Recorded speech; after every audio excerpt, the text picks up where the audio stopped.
The following clips were captured by a man and his family at La Prisa, a public park area in what appears to be a Spanish-speaking region, on 2 separate visits to the same location, and each time, something was waiting for them. On the first night, the family had come out to the park casually, letting their daughter play on the playground set while the adults talked nearby. The kind of unremarkable evening that shouldn't leave anyone shaken. But at some point, the man filming noticed something near a lone tree by a tall street lamp out across the wide, grassy field. A small, duckish shape he couldn't quite make sense of. Watch. Oh, eso. No te vas a golpear la resbaladilla cuando te bajes. ¿Me bajo? Sí. Ah. Mira. Espérate. Dana, ven. Vénganse para acá. Mira, a ver, miren el árbol aquel. No, yo, la neta, te lo juro que yo miraba algo. Como que se asomaba. A ver, vengan. Ya me dio miedo. No, es que yo miré algo, neta. No pasa nada. No, mi amor, no pasa nada, ven. No era nada, ven. ¿Qué? Yo vi algo. ¿Qué es? No sé, no. No. Prometo que yo vi algo. No creo que sea. Mira, sí se miró. ¡Hey! ¿Quién está ahí?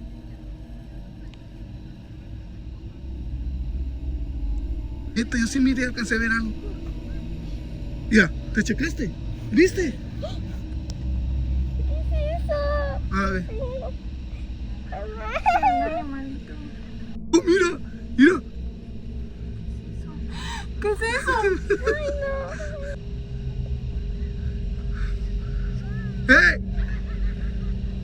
¡Hey!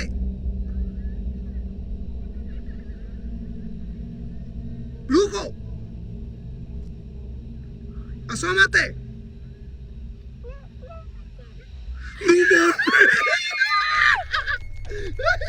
The man kept the camera zoomed in on that tree, trying to convince himself there was a rational explanation.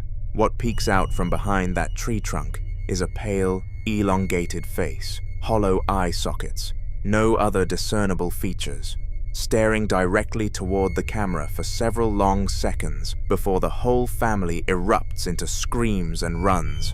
The man shouts, "Brujo," as they flee, which in Latin American Spanish is used to refer to a witch or warlock, not a ghost, but something thought to be human in origin, a person who has crossed into dark practice and, according to certain regional folk beliefs, can take on unnatural forms or appear in places they shouldn't be.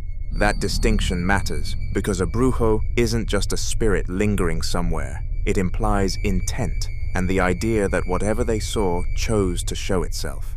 Skeptics argue the figure could be a person in a mask crouching behind the tree, which would explain the slow, deliberate emergence. But the face itself, pale, featureless, except for those dark hollows, doesn't quite match the shape of any mask most viewers could identify. And the genuine terror across that family, including the children, is difficult to fake at that scale. That changed everything about how they saw the park. They came back. On their second visit, the man returned with his wife and filmed from an elevated position above the park, telling the camera they'd decided not to go down this time, not after what happened before, but they still wanted to document what was there. The park appeared completely empty, no other people, just the equipment, the streetlights, and the dark. Watch. Ay, pues se prendió. Pero miren, chequen nomás. Estamos solos, no hay nadie aquí en la presa. Aquí vinimos de nuevo para checar otra vez lo del mentado árbol que habíamos de susodicho árbol, no, pero pues la neta, esta vez la verdad no quisimos bajar, ni quisimos, miren, aquí estamos yo y mi esposa, y pues la neta esta vez no quisimos bajar, por precaución, porque no sabemos qué es lo que puede haber ahí. Entonces mejor nos quedamos aquí, pero ahí se mira donde está solo. Mira, ahí están los juegos, donde está nada prácticamente. Ay, no mames. Mira. No me jodas. Ay, nomás chequen ustedes, miren. No, vámonos mejor. Vámonos. No, esto no está bien. Vámonos. Aquí definitivamente sí hay algo. Ay, nomás chequen, juzguen ustedes. Y mira, y nomás ese aparato es el que está. Nomás ese aparato es el que se está moviendo. No, sí está cañón.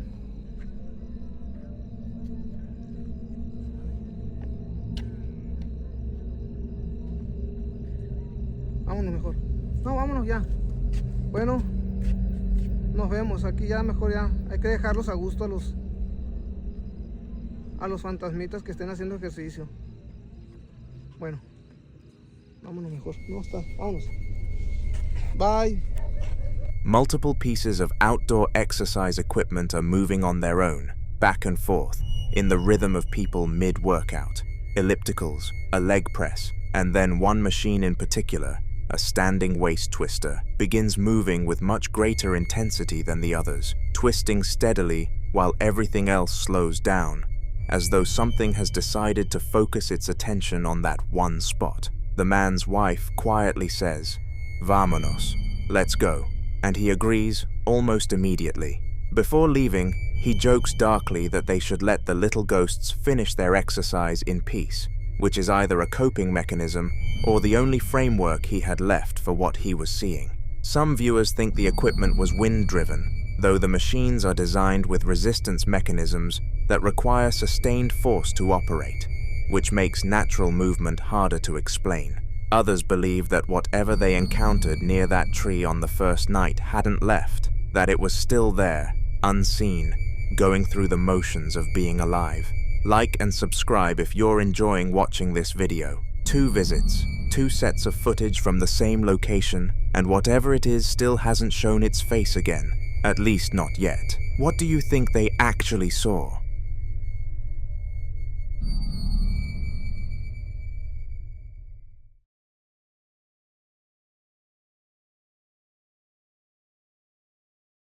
This next clip was recorded during what appears to be a memorial gathering inside a family home, a daytime service, with candles and a cross of white flower petals laid out on the tiled floor, suggesting a recent and very painful loss. The family had released a white star-shaped helium balloon near the memorial, and what happened next is the reason this footage was shared at all. Watch.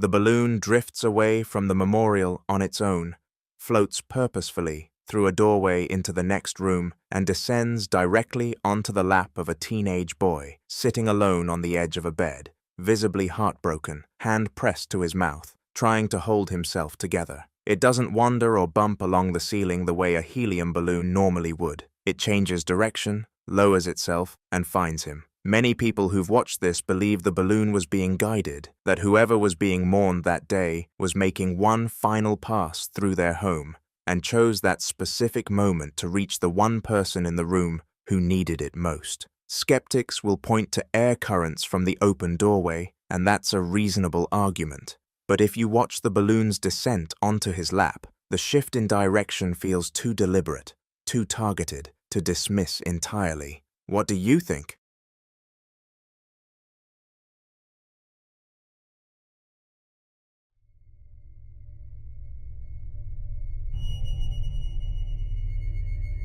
This next clip was recorded on a baby monitor inside a toddler boy's bedroom on Christmas night of 2023 at around 6:45 in the evening. The room looks peaceful enough, a little teepee tent in the corner, a low floor bed with a wooden frame, the boy sitting quietly on a rug in the foreground, completely unaware of what's apparently happening just behind him. His parents had no idea anything was caught on the monitor until they reviewed the footage.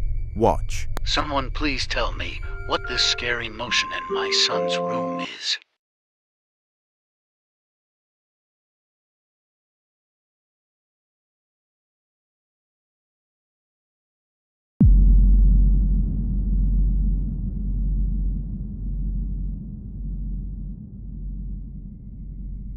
A small, dark shape scurries across the floor at an alarming speed, low to the ground, passing directly behind the child from right to left. The parents insist there were no animals in the room. If you look at the zoomed replay, the motion blurs heavily, suggesting whatever this was moved far too fast for the camera's night vision frame rate to fully capture. Some viewers immediately pointed to a large rodent, but others weren't so sure, noting the movement pattern looks less like a small animal and more like something crawling deliberately. What was sharing that room with him?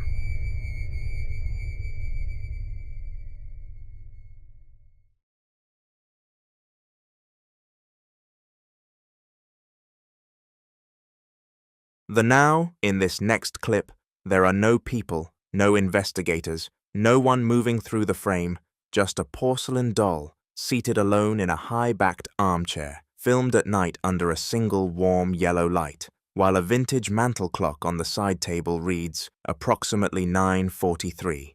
Whoever set this camera up and left it running clearly expected something to happen. The doll itself is dressed in a white and dark blue sailor outfit, and the room around it is completely still, the kind of still that feels deliberate, almost staged by something that knows it's being watched. For over a minute, nothing moves. Not the doll, not the clock, not a shadow. Watch.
At around 31 seconds in, a loud, sharp crack erupts out of nowhere, high-pitched and percussive, like plastic or wood snapping under sudden pressure, or something releasing tension it had been holding for a long time. Nothing in the frame moves when it happens. The doll doesn't shift, nothing falls, and the ambient hum underneath the recording just continues on as if nothing occurred. That's what makes it so unsettling. If you listen closely, there's no build-up, No creak before it, just silence and then that sound, abrupt and clean.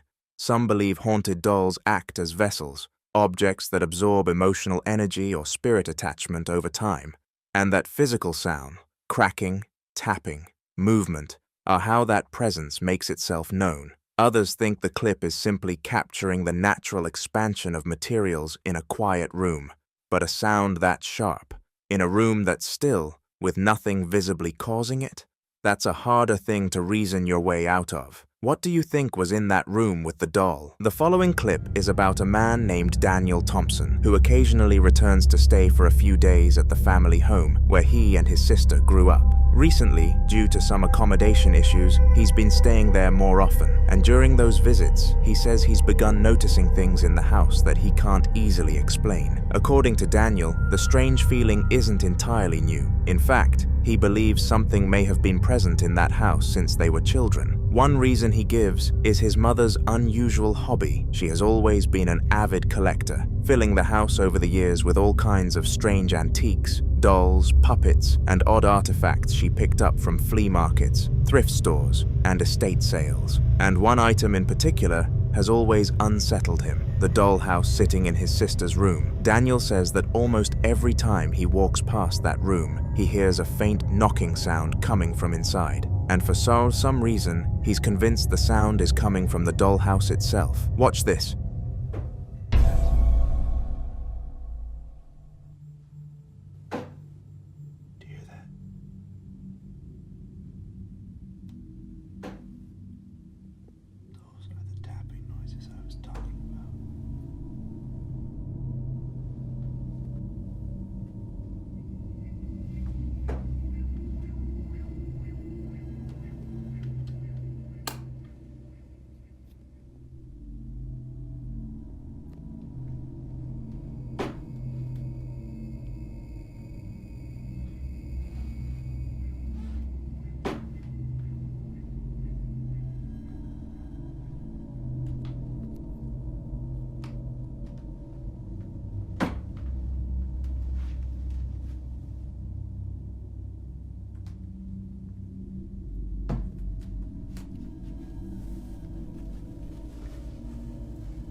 After hearing the knocking so many times, Daniel began wondering if one of the strange items his mother brought into the house years ago might have something attached to it. And considering how many eerie collectibles fill the rooms, it's not hard to see why the thought crossed his mind. In the next clip, you'll see some of the unusual items his mother has collected over the years. Take a look. Okay, so the other thing that really creeps me out, that I do not like, but I will show you guys, is in my sister's old room, or I guess still room.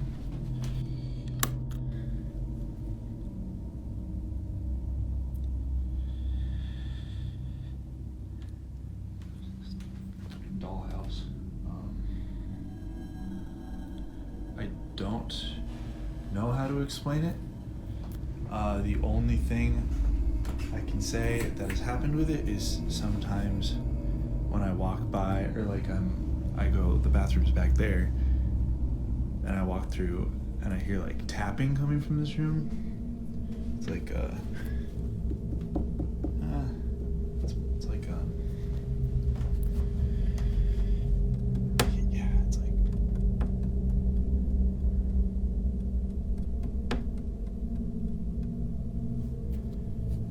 I know it's coming from this room, and so I come in here, and then it usually stops, except for like maybe 3 nights ago. Like the tapping kept happening, and I came over and I was trying to figure out like where it was coming from, but it was coming from this dollhouse, and I don't know where. And it hasn't done it since. Like, why is it so intricate? It's like, I don't know. Freaks me out. I'm not showing you guys this again, so take one last look. Yeah. Fuck that thing.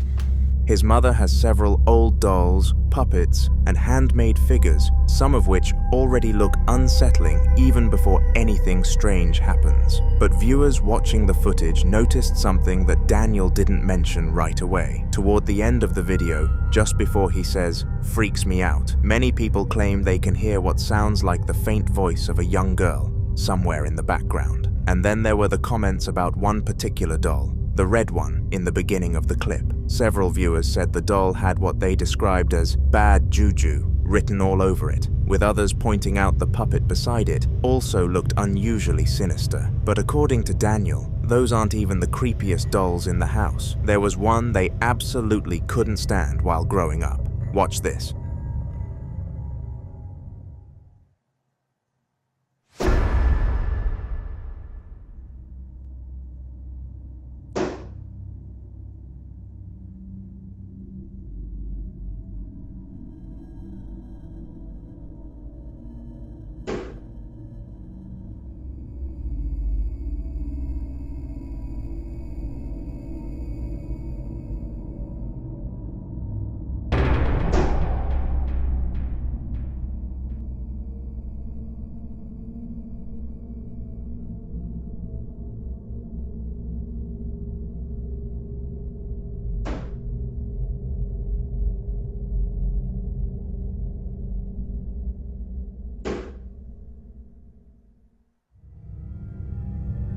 If you look closely at the doll wearing the blue shirt and purple pants, something odd happens. For a brief moment, its eyes appear to blink. It's subtle, but once you notice it, it's difficult to unsee. Still, the most convincing moment for Daniel came after he decided to move the dollhouse out of the room. Almost immediately, the knocking sound stopped. For a while, the house became completely quiet again. But then something else happened. The knocking started again, in the room where he had moved the dollhouse, and that alone was enough to make him uneasy. Eventually, Daniel decided to spend a night at a friend's house, just to get away from the place for a while. But while he was there, his phone rang. It was his mother asking if he was back home trying to scare her. Confused, he told her he was still at his friend's place, so she sent him a video recorded by the living room security camera. Watch this.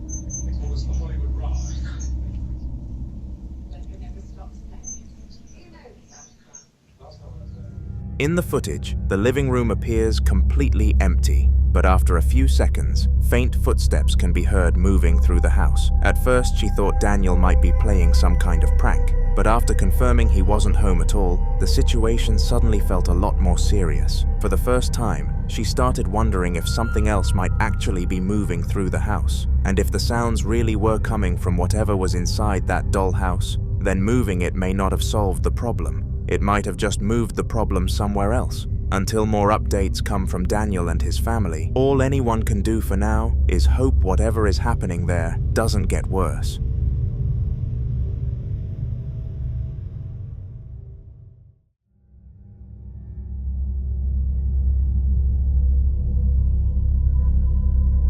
In this next video, a team of paranormal investigators return to the Wheelhouse in London, a historic building dating all the way back to 1885. Today, the building operates as a pottery business, but according to local stories and previous investigations, the place may hold more than just clay and pottery wheels. During an earlier investigation, the team believed they had captured evidence suggesting a female spirit might be connected to the building, possibly dating back to the time of World War II. Wanting to learn more about who, or what, might still be present there, they decided to return for another night of investigation. Watch this.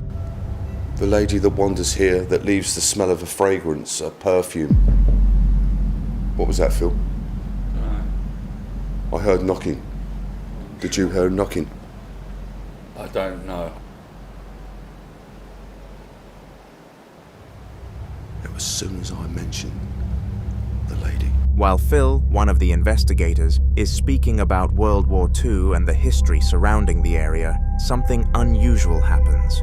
In the background, a faint whisper can be heard, quiet, but distinct enough that several viewers immediately noticed it. Listen closely. Until after the war, when they decided that they were going to go back to what they knew best, and that was shop fitting. Now, one of the directors was a chap called George. Hold on, Phil.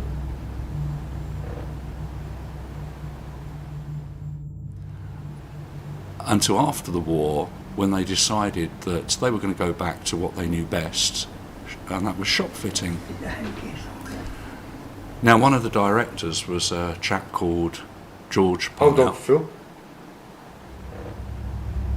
In this part of the recording, a voice can be heard saying something that sounds like, "The Yankees are here." The phrase immediately caught the team's attention because during World War II, American soldiers, often referred to as Yankees, were stationed throughout parts of the United Kingdom. Some viewers believe the voice could be connected to someone who lived through that time, perhaps replaying a moment from the past when American troops arrived in the area. Trying to get more answers, the investigators continue attempting to communicate with whatever might be present in the building, and that's when this happens.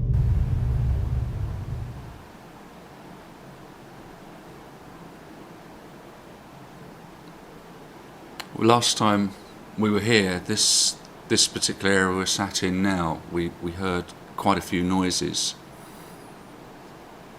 We heard the china being moved or knocked against.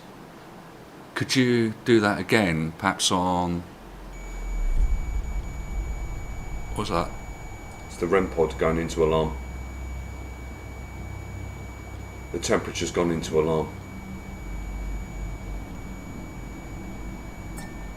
Oh, I heard a chink of something as well. Yeah, I did. Somewhere behind you on the pottery again, Phil? Yeah. Yeah, I did. Could you do that again for me, please?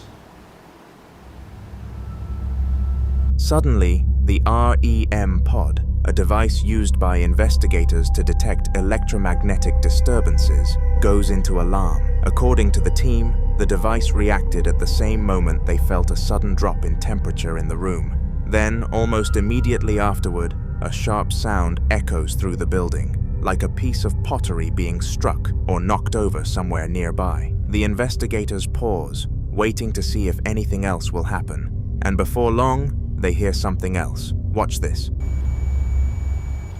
Do you want me to talk to you about the war, as you asked?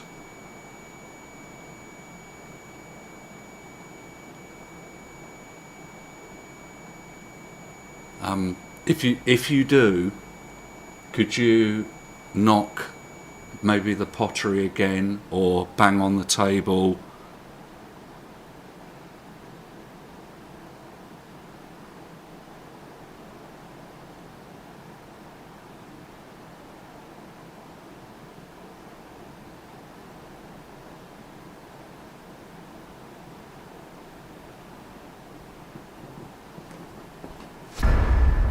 Someone's walking. I heard something then.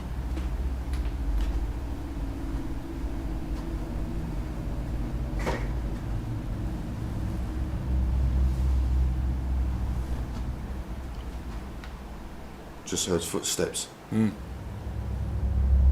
You can hear clear footsteps, as though someone is walking through the building. What makes the moment unsettling is that the investigators confirm they are completely alone inside the space. No other staff, no customers, no one else who could be walking around the pottery workshop. Yet the footsteps sound deliberate, like someone slowly moving across the floor nearby. Old buildings often carry strange sounds, shifting wood, echoing pipes, distant vibrations traveling through the structure. But moments like this still leave people wondering if something else might still be moving through places, long after the people who once lived there are gone. So was it echoes from the past, or a spirit tied to the building's wartime history? You decide.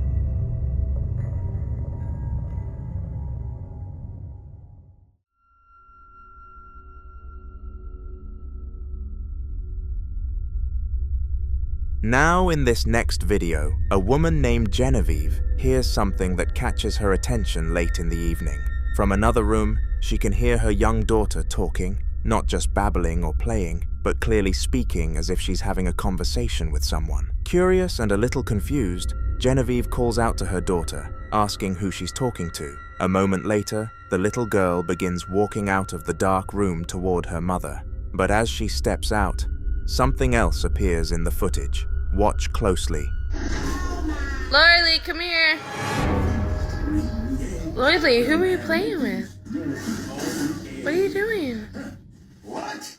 At first glance, many people's first reaction is probably the same, a shadow. But when viewers started looking closer, several details made the situation far more unsettling. For one thing, the room behind the child is almost completely dark. There's no obvious light source inside the room that could project a shadow that clearly across the space. Yet the dark figure seems to move independently from the girl herself. And if you slow the footage down, the shape doesn't match her body. The child is only wearing a diaper and a small t-shirt, but the figure behind her appears to have something hanging behind its legs, almost like a robe or long piece of fabric trailing downward. Even stranger is the way it moves. Instead of stretching or bending like a normal shadow would, when projected onto a wall or floor, the shape walks upright, moving through the middle of the room as if it has depth, almost like a three-dimensional figure rather than a flat shadow. Some viewers also pointed out something else that's hard to ignore. The dark figure appears to move before the child moves. Normally, a shadow reacts to the movement of the person creating it. It follows their motion, delayed only by fractions of a second. But in this case, the dark form seems to step forward slightly ahead of the girl. Another strange detail is where it appears in the frame. Shadows usually need a surface to be projected onto, a wall, a floor, or another object. But this figure seems to pass across open space in the middle of the room before fading away, almost like something briefly walking beside the child. If Genevieve's daughter really was talking to someone in that dark room, maybe the camera briefly captured who or what she was talking to. But I'll leave you to be the judge on this one.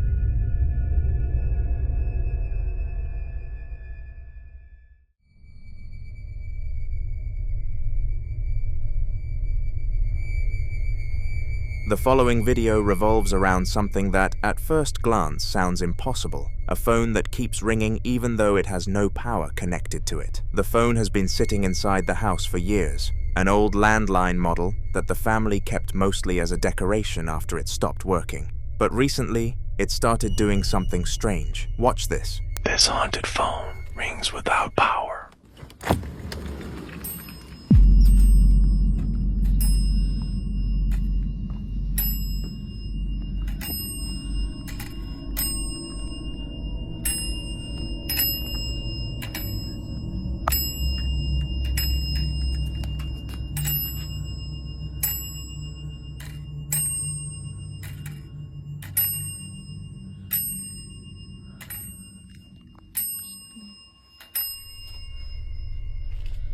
Out of nowhere, the phone begins ringing. Naturally, the first reaction was to pick it up and see who might be calling. But every time someone answered it, there was nothing on the other end of the line. No voice, no static, no sound at all, just silence. And the strange part is that the phone isn't even connected to an active power source. When the clip was first shared, many viewers were quick to offer a simple explanation. Some said it might be a recurring electrical spark somewhere in the wiring of the house, or perhaps leftover electricity briefly triggering the ringer. Wanting to rule that out, the owners actually opened the phone to inspect it, but inside, there was nothing that could realistically hold power long enough to make the phone ring repeatedly. No battery, no capacitor, large enough to store energy for more than a few seconds. And this wasn't a modern device either. The phone had reportedly been in the house since the 1970s. That detail made the situation even more unsettling for some viewers. Older landline phones are mechanical in nature, meaning the ringing sound usually requires a proper electrical signal traveling through the phone line. Without that signal, the bell simply shouldn't ring, which led some people to speculate about another possibility. Ringing phones are sometimes linked to what investigators call phantom calls, strange events where disconnected phones ring or pick up signals that can't easily be traced. Of course, there are still many possible explanations, from unusual wiring in the walls to interference coming from nearby lines. But when a phone that shouldn't have power suddenly starts ringing in the middle of a quiet house, it's hard not to wonder who, or what, might be trying to call. And the strangest part? Even after all the attempts to answer it, no one has ever been on the other end of the line.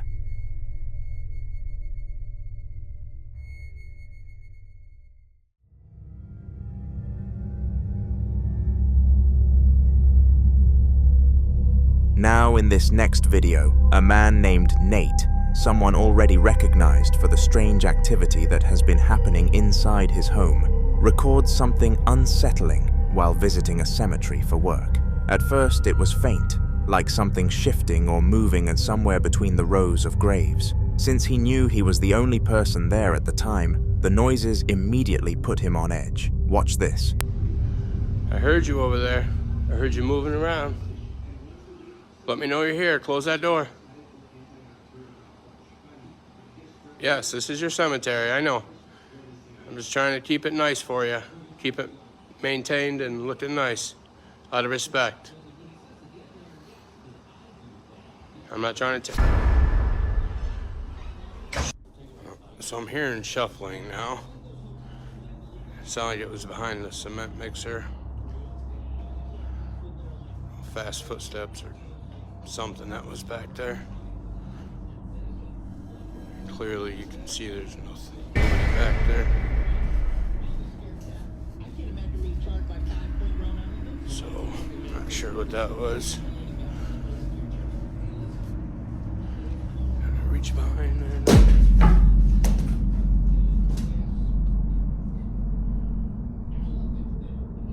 Alright then. That, a rainy day up here. You gotta love it. I swear, anytime the weather is like this, weird shit happens. So let's hope today is not one of those days. There's that thing.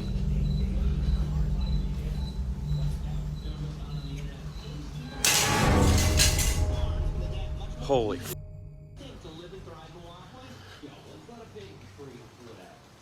Yeah, that's just great. Hell no. The area around him seems quiet, but the sounds continue, almost like someone slowly moving nearby while staying just out of sight. Nate tries to brush it off and continues filming, but the uneasy feeling never really leaves. Later in the video, after it gets darker, something even more disturbing appears. If you look closely beside the window, there's a faint figure standing there. It's difficult to make out clearly, but the shape is just visible enough to resemble someone watching from the side. And there's another detail many viewers didn't notice the first time. Earlier in the video, before the scene near the window, a shadowy figure can be seen standing outside in the background. The shape is dark and still, blending into the surroundings, which is probably why it's so easy to miss at first. After seeing the footage, many viewers started connecting it to the strange experiences Nate has already shared from his home. The unexplained scratches he sometimes wakes up with, objects being thrown across rooms, and sharp items suddenly moving without explanation. Because of that, Some people began wondering if whatever has been causing those disturbances might not be limited to his house. Maybe it followed him, or worse, maybe it started somewhere else entirely. Cemeteries have long been associated with stories of restless spirits and lingering energy, places where the line between the living and the dead is often believed to be thinner than usual. So the question many people asked after watching the video was simple. Did Nate unknowingly bring something back with him from the cemetery that night? Or had it already been with him long before he ever stepped foot there? Again, I'll leave you to be the judge. In the following video, a woman is casually filming herself in the mirror, checking her appearance with her phone light on, like it's any other normal moment. Nothing seems out of place at first, until a loud banging noise suddenly echoes from somewhere else in the house. Her expression changes instantly.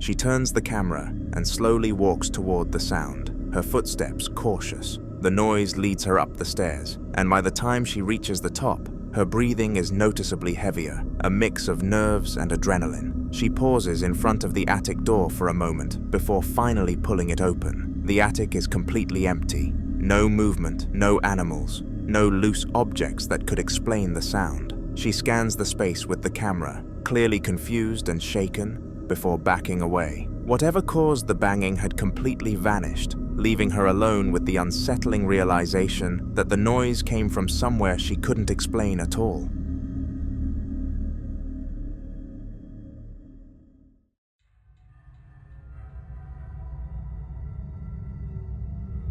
Sam is a member of staff at the Jefferson Hotel, a place that's already gained a reputation for a surge of unexplained activity over the past few months, and this clip only adds to it.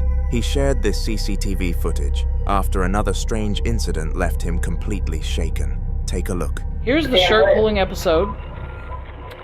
Right now we're talking about the footage, and look at my shirt right there in the middle, and watch what happens.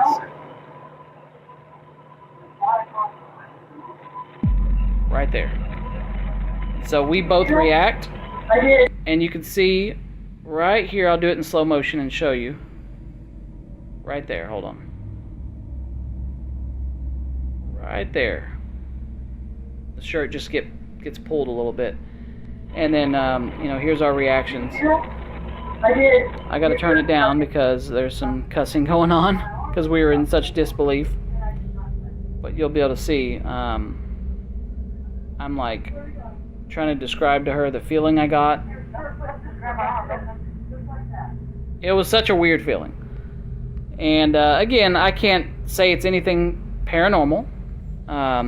In my opinion, I think it was, just because of the events that happened and the feeling everybody got, and of course that movement was really... The camera shows the hotel kitchen looking quiet and empty, except for Sam and his wife standing side by side in the middle, casually talking while the rest of the room stays completely still. For a moment, nothing seems out of place. Then, without any warning, the fabric on Sam's shirt suddenly shifts and tugs outward, as if something invisible had grabbed it. The movement is quick but unmistakable, pulling hard enough to catch both of their attention instantly. Sam freezes and looks down in disbelief, while his wife looks equally shocked, clearly confused, and trying to process what she just saw. There's no breeze, no one else in the kitchen, and nothing nearby that could have caused it. They both scan the room, visibly unsettled, realizing whatever touched him wasn't visible on camera. Given the Jefferson Hotel's growing list of similar incidents, this footage only fuels speculation that something unseen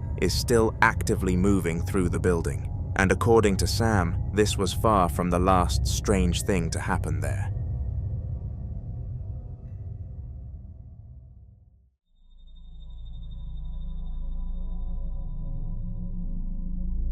Really early into the morning, CCTV footage captured inside what appears to be a salon or training space shows something unsettling happening in the early hours of the morning. It's around 4 a.m., long after anyone should be inside the building, and the room is completely still. However, the camera in the room suddenly detects motion, and what it shows is terrifying.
Without warning, the fire exit door slowly opens on its own, revealing nothing but darkness behind it. No one enters, no movement can be seen, yet the door remains open for a moment before calmly closing itself again, inch by inch, as if someone unseen was pulling it shut. Just when things seem to settle, one of the mannequin heads lined neatly on the shelves suddenly tips over and falls. Seconds later, several items on the counter beneath are knocked to the floor in quick succession, as if something had swept across the surface. There's no explanation for the chain reaction, and no one is visible anywhere in the footage. Whoever or whatever opened that door clearly didn't leave quietly and wanted to be noticed by the owners. Who knows what action this will cause them to take?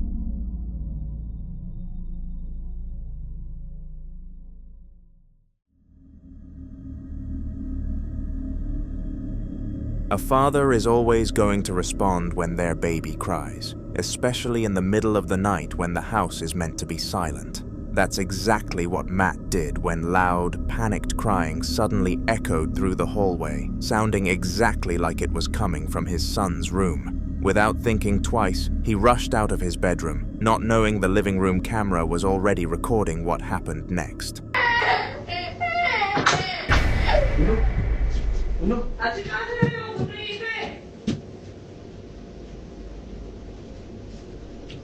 Good.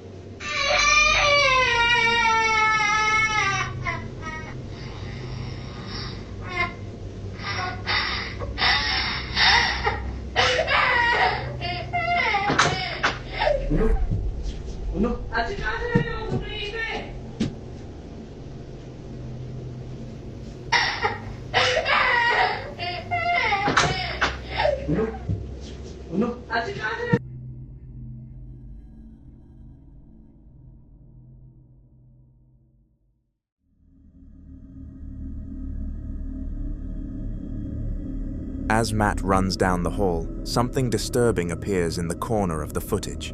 A small, nearly transparent figure, shaped like a young boy, darts around the corner and vanishes out of sight. Matt follows it instinctively, clearly focused on getting to his child, but when he reaches the spot where it disappeared, there's nothing there. No movement, no sound, just an empty hallway. Moments later, his wife confirms on camera that their baby is fast asleep, not crying at all. That's when the reality sinks in. The sound that pulled Matt out of bed didn't come from his son, and whatever ran through the house wasn't supposed to be there. The footage ends shortly after, but Matt later said he hasn't been able to explain the crying or the figure since, and the camera catching it only made the experience harder to ignore.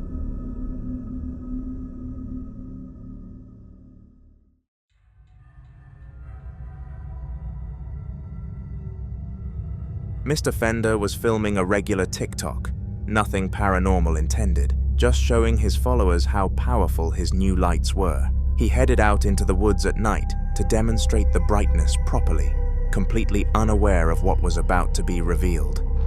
The lights are definitely functional, but unfortunately I live in a city and there are street lights everywhere. But I can find a place to go test them. Okay, I found some really dark woods. I just put some tinfoil over the reverse lights. So I'm going to show you what the stock reverse lights look like, and then I'm going to uncover them and show you what the added reverse lights look like. These are the stock reverse lights. Literally can't see anything. And these are the ones I just installed.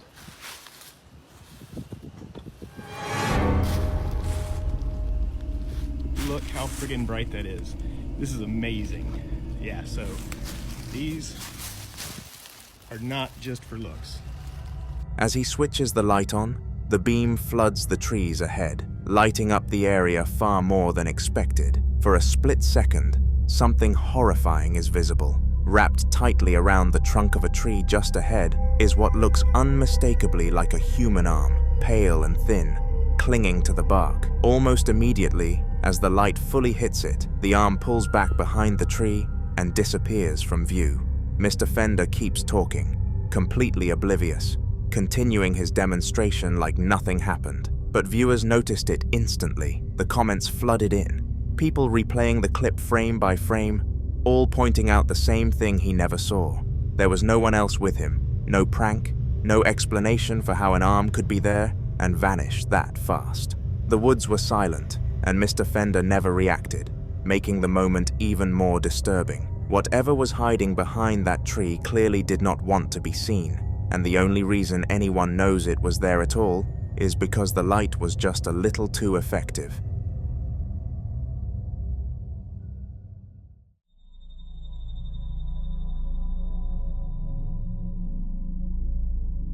He was out in nature filming quietly by himself, standing beside a wide river with a slow, almost glassy current. What immediately stood out was how silent everything felt. No birds, no insects, nothing you'd normally expect to hear in a place like this. That kind of silence is what made him start recording in the first place. He slowly turns the camera toward the opposite side of the river, focusing on a hill covered in dense trees and thick shrubbery, just scanning the landscape and explaining that something felt off.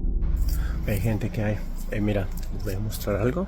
Vine a pescar a un lugar muy escondido, pero ya me empezó a dar miedo porque mira cómo está. Y tengo rato que siento que algo me está siguiendo y se escuchan las ramas tronar. Y creo que encontré, si no es el hijo de Pie Grande, es el hijo de King Kong. Tiene rato mirándome, mira. Mira. Por favor, no van a decir que no lo ven. No mames, ya me veo la verga.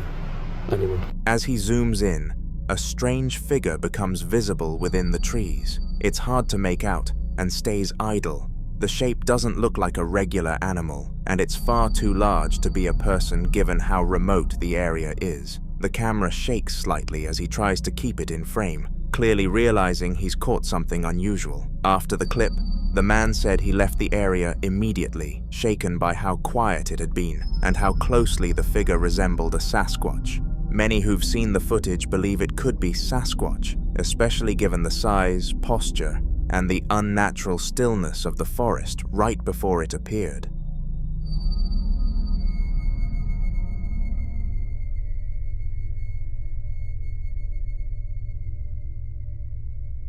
The following clip comes from a Ring doorbell camera recording late one night at around 10 p.m. when everything seemed completely normal at first. The camera was doing its usual job, pointed toward the porch, with the quiet road stretching out ahead under dim streetlights. Nothing looked out of place, and there was no movement for a while. That didn't last though.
As the footage continues, something slowly comes into view at the edge of the frame. A strange, ghost-like figure appears near the road, pale and semi-transparent, moving in an unnatural way that doesn't resemble a person walking by. Almost at the same time, a bright orb drifts across the camera's view, floating smoothly past the lens before disappearing. The figure continues forward, crossing part of the driveway as if it hasn't noticed the camera at all. It doesn't turn its head, doesn't react, just keeps moving until it eventually fades out of view down the road. There were no neighbors outside, no cars passing, and nothing else on the camera that could explain what was captured. The homeowners later checked outside immediately after the alert and found absolutely nothing there. Whatever walked past that Ring camera that night didn't leave footprints, shadows, or any explanation behind, making this one of the creepiest doorbell clips currently circulating.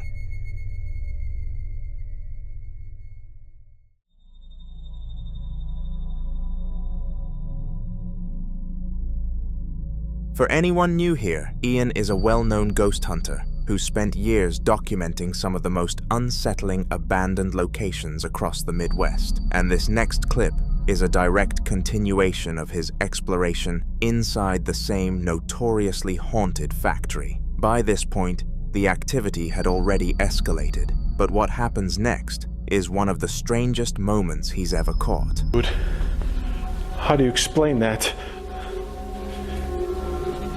This thing does not look easy to move.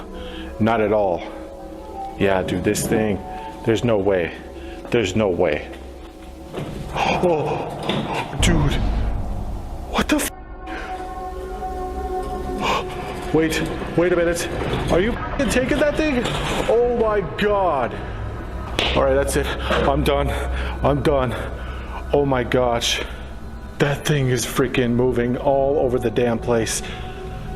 Dude, that was so insane. The old cart rattles back to life once again. Could this be the ghost of the tannery worker taunting me to leave his area?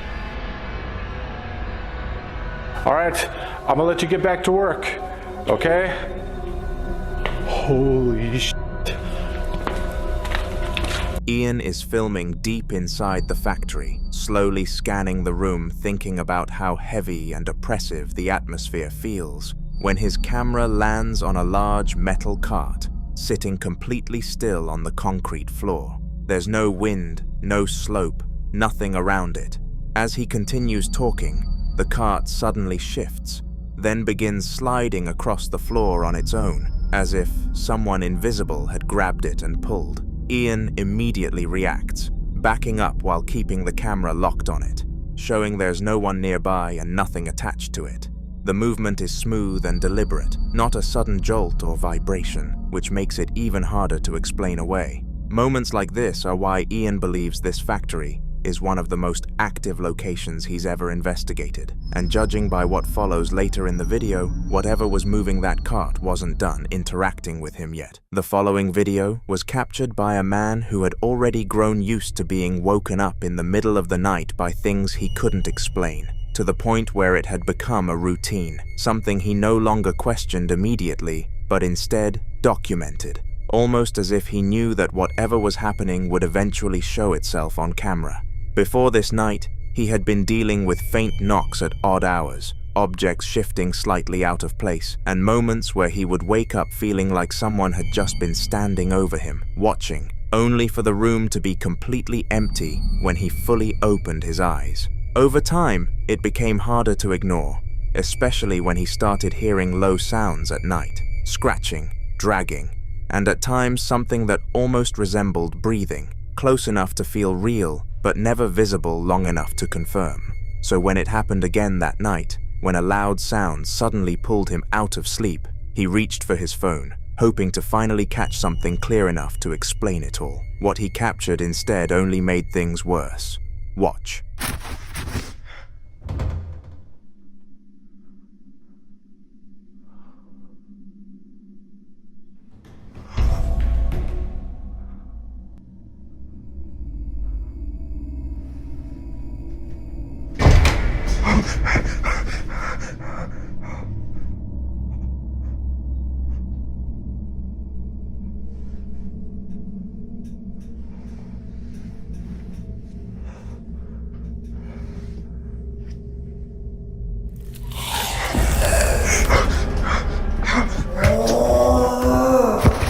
The door creaks open first, slow and deliberate, with no one near it. Then a small black creature lunges onto the bed directly at him, letting out a shriek that doesn't sound like anything domestic, followed by a deep growl. Many would immediately label something like this as a demonic presence, and in many reported cases, it's said that when something like this begins to feel comfortable within a space, when it's no longer hiding or limiting itself to small signs, it can escalate even further, sometimes attempting to influence or even possess the person living there.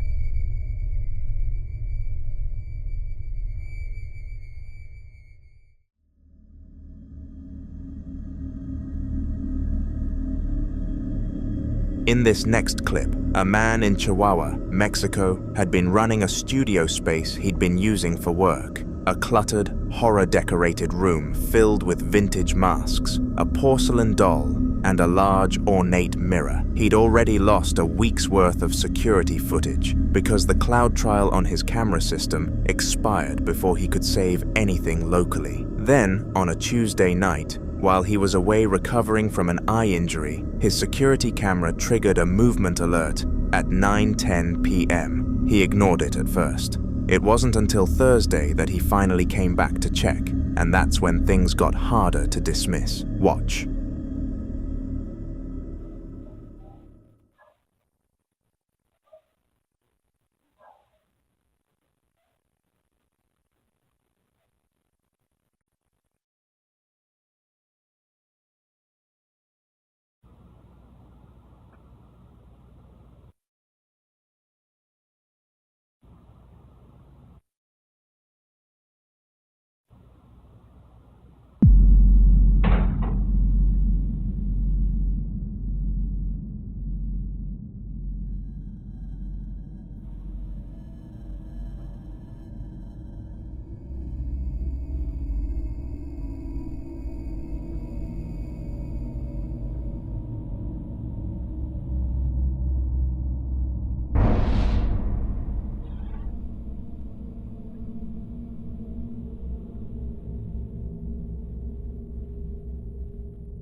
The security camera, the kind set to tracking mode, begins panning slowly across the empty room on its own, as if following something invisible. Then, a door that was slightly ajar in the background swings fully shut with deliberate, unhurried force. The doll by your right also moved without anyone in sight touching it.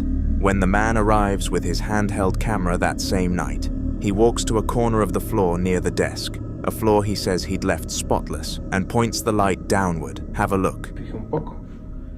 Yo había dejado limpio. Y hay unas huellas ahí. Esos días hizo bastante frío, hizo mucho frío. Bueno, para que alguien anduviera descalzo, lo dudo mucho.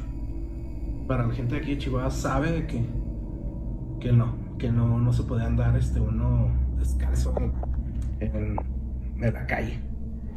Y luego miren. Yo calzo del 9. Ese pie es enorme, está muy, muy, muy grande. No es mi pie. O sea, la verdad sí está muy, muy grande el pie. Y le digo, ¿oí pasos? A large, dirty, barefoot print on the floor. He holds his own shoe next to it for comparison. He wears a size 9, and the print is noticeably bigger, both in length and width. There was no sign of forced entry, so from that point on, the debate around what's causing all of this only intensified. Some people are convinced the activity is tied to a large mirror he brought into the studio. According to him, the strange occurrences began almost immediately after the mirror arrived. In paranormal belief, mirrors are often considered portals, reflective surfaces believed to thin the boundary between spaces. Many cultures warn that mirrors can act as gateways, allowing entities to observe, attach, or even pass through. If that's the case here, it could explain the sense of being watched, the movement being tracked, and the idea that something is present without fully manifesting. But others believe the mirror isn't the source, it's the doll. Dolls act as vessels, not necessarily haunted at first, but capable of housing or attracting a presence over time. The fact that the doll moves during the footage and that disturbances seem more physical, doors slamming, objects shifting, leads many to think the doll is what's anchoring whatever is inside that studio. And then there are those who think it isn't one or the other, but both. Some believe the mirror may have opened the door, and the doll became the place where whatever came through decided to stay. Until more updates are shared, this remains unsolved.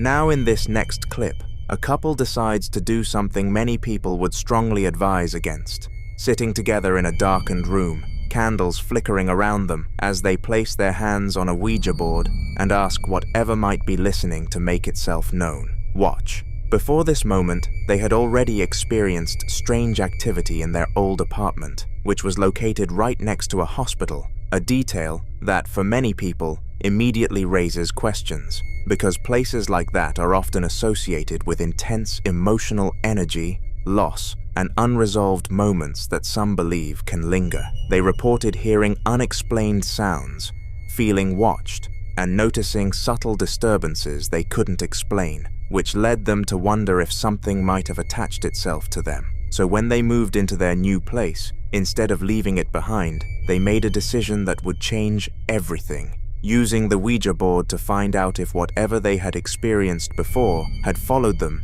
into this new home. Watch. Anybody there?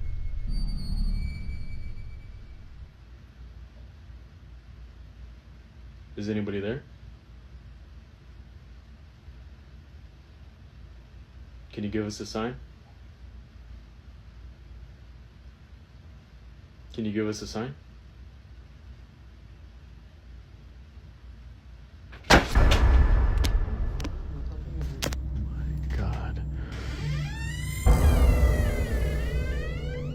Oh my god. There's no way. There's no way. Dude, there's nobody in here. There's nobody in here. What is going on? Oh. Some viewers believe this confirms their fear, that something from their old apartment may have stayed with them, something that didn't leave when they moved. But others argue something far more unsettling, that it wasn't about something following them at all, but about what they may have invited in at that exact moment by choosing to use the board. And that's where the situation takes a more serious turn. Because people familiar with how these sessions are traditionally handled were quick to point out a critical mistake, something that might seem small but carries heavy implications in paranormal belief. The fact that they removed their hands from the planchette without properly closing the session or saying goodbye. According to those beliefs, that final step isn't optional. It's meant to close whatever line of communication has been opened by skipping it. Many believe they didn't just stop the session, they left it unfinished, leaving what some describe as an open doorway, something that doesn't simply close on its own. On another day, they decided to do it again. Is anybody there?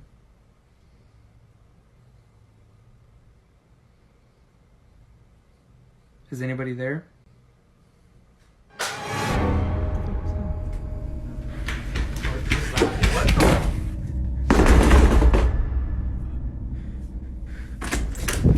No. We have to get out. We have to get out. Moments like this are often used as examples when people talk about the risks tied to using a Ouija board, not because of what is guaranteed to happen, but because of what can happen when boundaries aren't understood or respected. The idea isn't just that something might respond, but that once that line is opened, it may not always be clear what exactly is responding, or whether it intends to leave when you're done. And that's the part many people overlook, because it's not always about whether something followed them from before. Sometimes it's about what they may have invited in, without fully understanding how to send it back.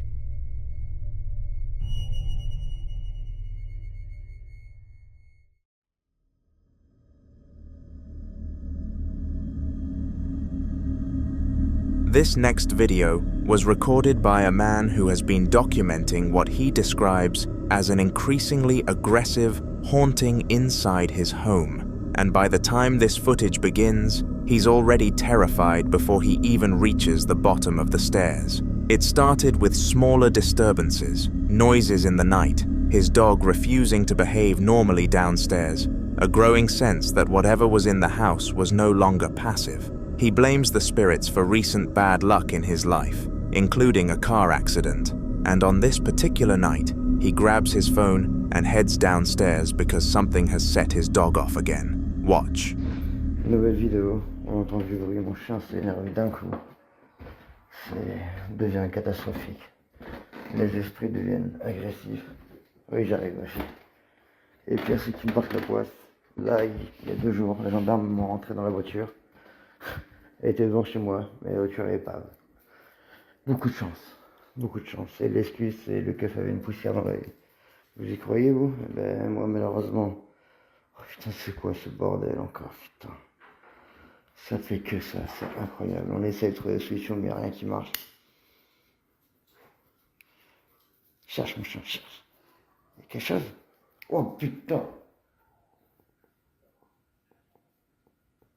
Ça devient bizarre. What the...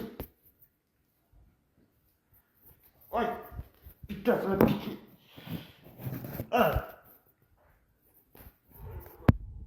Putain, c'est quoi ça? Mais c'est quoi ce délire? C'est quoi ce délire, putain de merde? Oh là là.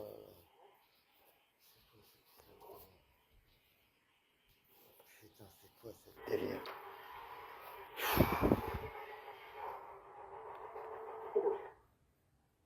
Putain de merde. Ça devient n'importe quoi ce Barrack. Si vous avez des idées, des conseils. Ah, des idées, des conseils, je suis preneur. Honnêtement, ça... Oh putain, c'était quoi ça? Oh fuck off. Oh sa mère. C'était quoi ça, putain? C'était quoi cette merde? Fille. Ah, putain. Ah, fille, qu'est-ce qui t'arrive? Non. Non. Mais non. C'est quoi ce délire? C'est quoi ce délire, putain de ça? C'est quoi ce voix de sa mère, putain? Sa mère. He claims to feel fingers pressing along his spine, then shouts out in pain as the camera lurches violently, as if something struck him. Then it got worse.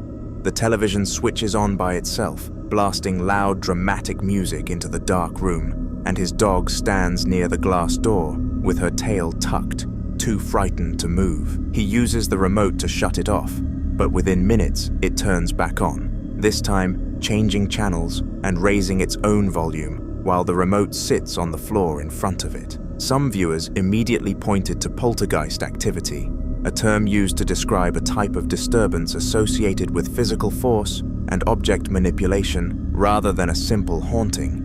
But the man's response to all of this is what makes the second clip even more unsettling, because rather than leave, he keeps confronting it. Watch. Prochaine vidéo, j'ai décidé de me battre contre cette chose malveillante. Horrible. Ça fait un moment que j'ai pas fait de vidéo, mais là ça empire. De jour en jour. Des marques, des griffes. C'est insupportable. Putain. Ah, c'est toi, tu me fais peur. Alors, il y a quelqu'un? Putain, c'est insupportable.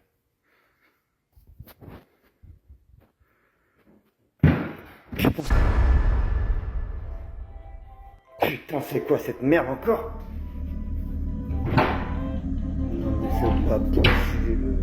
He descends the same staircase again, speaking in a tense, hushed voice, saying things are getting worse day by day. Marks, scratches, unbearable. His dog startles him in the dark. Then a loud bang erupts from somewhere off camera.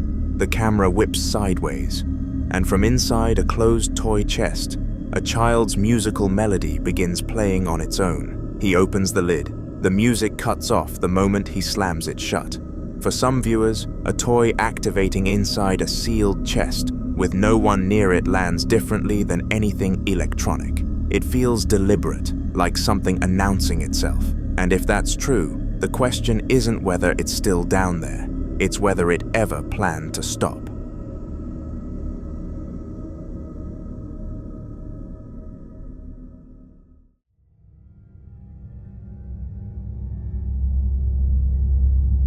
Now in this next clip, a man is riding his motorcycle alone down a dark, isolated road at night, heading to a wedding, when something on the roadside stops him cold. At that hour, there's usually nothing to see except the road ahead, so when something appears in the distance, it immediately stands out. Watch.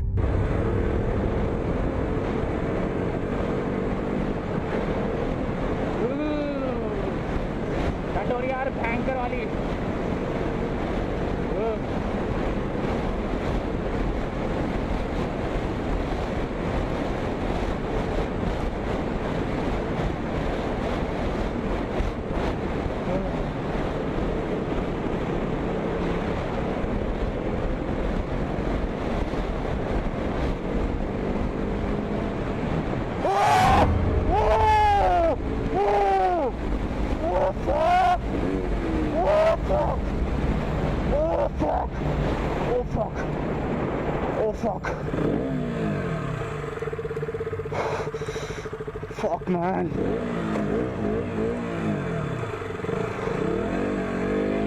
Oh, fuck, bastard! Oh, shit! Oh, shit, man! Oh, shit, man! Oh!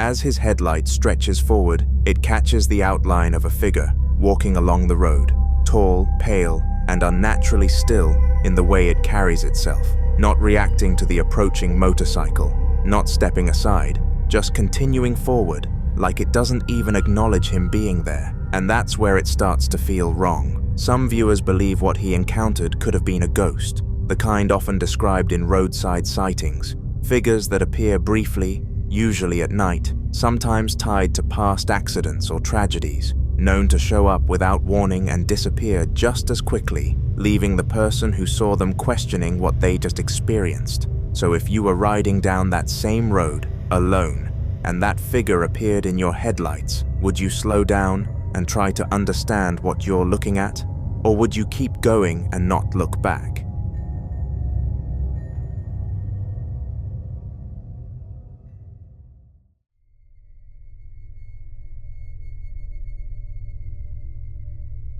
Now, in this next video, a man claims that every single night when he returns to his home, something is already there waiting for him, and he decides to prove it. The building itself looks abandoned in stretches, a barrack-style structure at the end of a dark gravel path, lit only by a single street lamp overhead.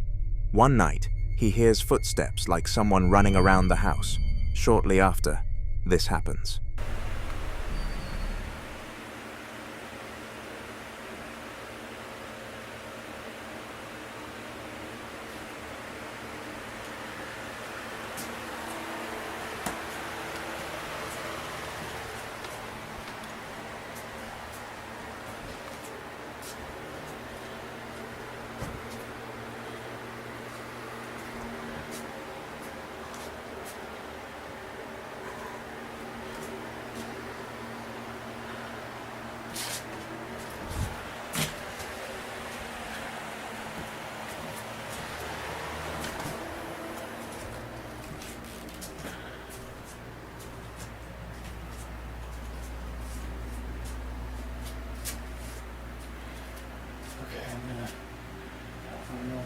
So I'm gonna set up my camera here.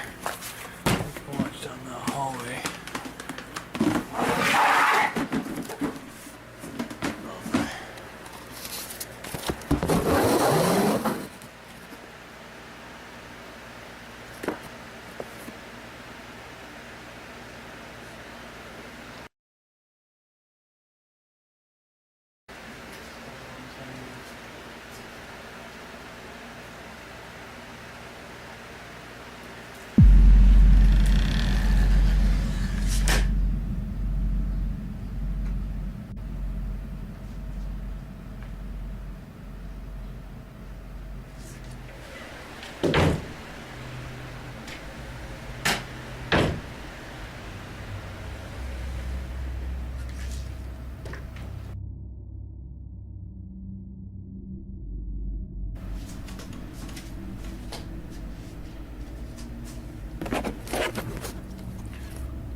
Some viewers believe this kind of activity points directly to a poltergeist, but until more updates are shared, this remains unsolved. The following video was recorded by a lady and her friend Josh, who decided to experiment with a Ouija board and film the entire session. At first, nothing unusual happens as their fingers rest lightly on the planchette, asking questions into the quiet room, waiting for any kind of response. For nearly 20 minutes, everything seems still until this happens. Watch.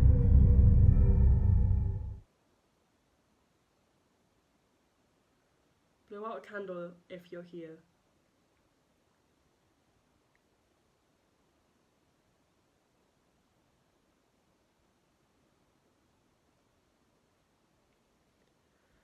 Right then.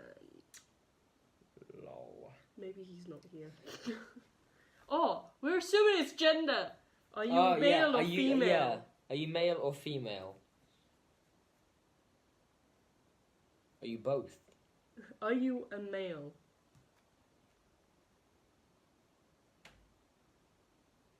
What's that? It's probably just a house creaking. No. Oh my god. No. No. No. Right. Close No. that door. Close that. God. Oh my god. Close that door. Nah.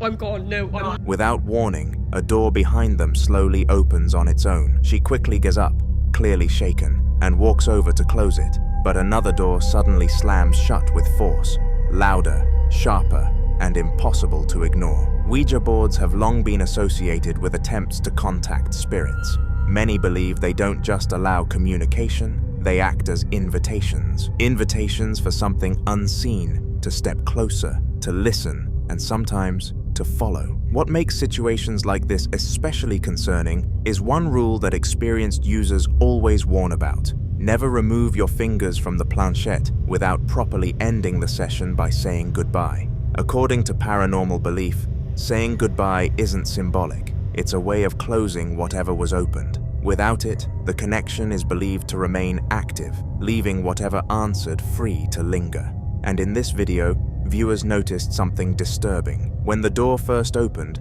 both friends instinctively pulled their hands away from the board. There was no clear goodbye, no closure, just fear and distance. She later explained that after the recording ended, they did say goodbye and threw the board away, hoping that would end everything. But many believe once something responds, simply throwing the board away doesn't undo the invitation, because sometimes the board isn't what brings it in. It's the moment you asked it to come.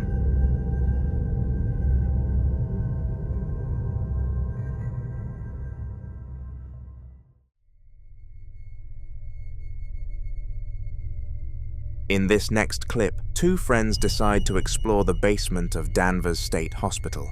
They enter through the rear loading garage and slowly make their way down the long, dimly lit corridor toward the front of the building before turning back.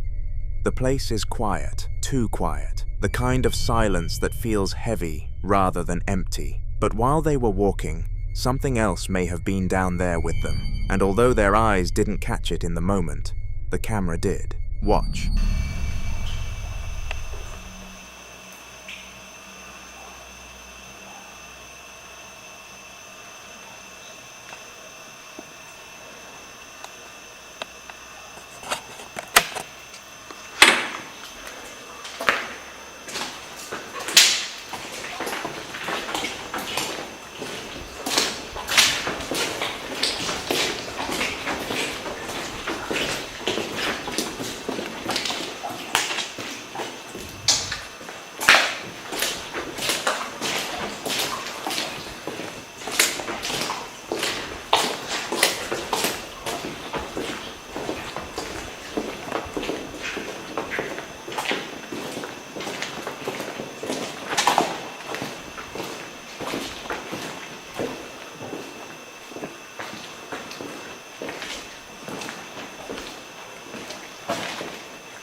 If you look closely, you can see what appears to be a figure walking past. Now, some viewers believe it could be a homeless person who simply didn't want to be noticed. But then there's the location. Danvers State Hospital has a long and unsettling history. Originally opened in the late 1800s as a psychiatric facility, it's been surrounded by rumors for decades, stories of harsh treatments, overcrowding, and patients who never left. Explorers have claimed to hear disembodied footsteps in empty corridors, whispers in the basement, and shadow figures moving between doorways long after the hospital shut down. So was this a person moving quietly in the dark? Or could it be something tied to the building's past, still walking the halls it once knew? I'll let you decide.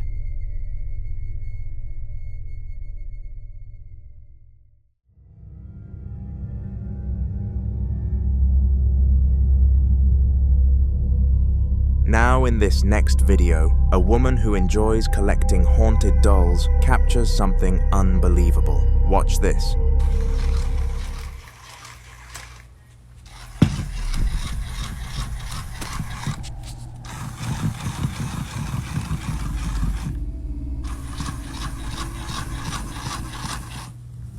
At first glance, you must have assumed the obvious: faulty wiring, hidden batteries, or some kind of built-in mechanism. But after looking closely and seeing that there are no batteries inside, you start to wonder. Collectors who specialize in haunted objects often believe certain items can act as vessels. Dolls, in particular, are thought to be ideal because of their human-like form. They have faces, eyes, and bodies, something that, according to paranormal belief, makes it easier for a spirit to attach, observe, and even express itself. Some collectors say they have experienced dolls changing position, making sounds, or even appearing in different rooms without explanation. But this is exactly why so many people can't stand them. There's something deeply unsettling about an object that looks human but isn't alive. Something that can sit silently for years and then suddenly move when no one touches it. It creates the feeling that it isn't just an object anymore, but something aware, something present. And moments like this only deepen that fear. Because if there are no batteries, then what exactly made it move? Until more updates are shared, this remains unsolved.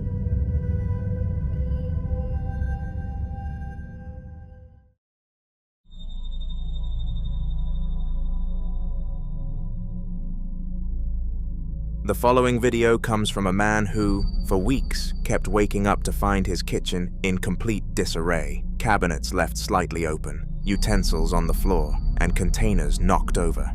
At first, he blamed rats.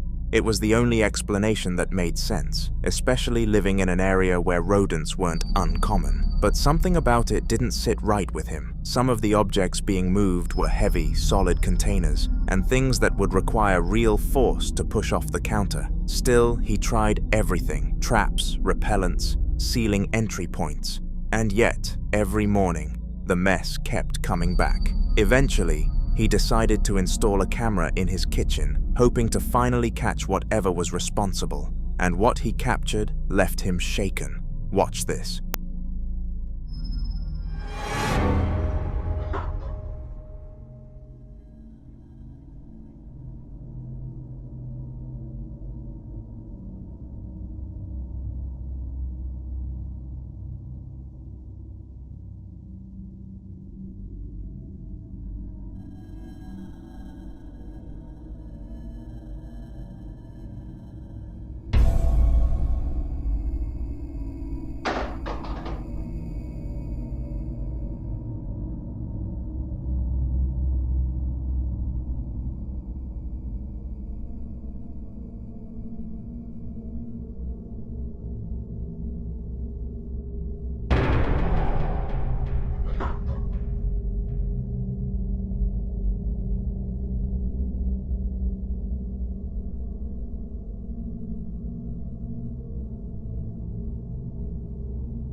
The movement doesn't look like the items were unstable, then fell. It looks more like something unseen is standing there, choosing what to move next.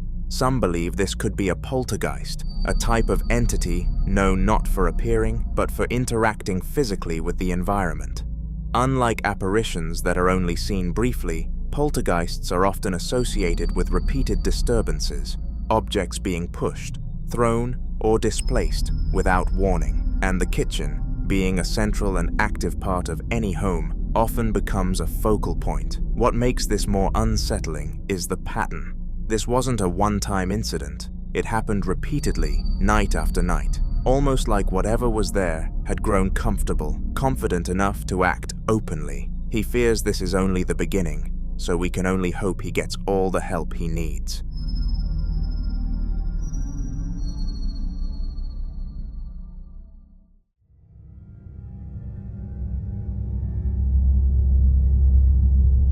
Unlike the man in the previous clip, who is still searching for answers, this man says he already knows what he's dealing with. For months now, he's been living with what he believes is the spirit of a child. It started with light footsteps running across the hallway when no one else was home, toys he didn't own appearing in different places, and soft giggling late at night, the kind that stops the moment he tries to follow it. Sometimes, he even hears laughter echoing from empty rooms, playful but wrong. He's done everything he could think of. He's cleansed the house, he's performed last rites to make whatever is there move on peacefully, but nothing has worked. And now, the activity has started to escalate. Watch this.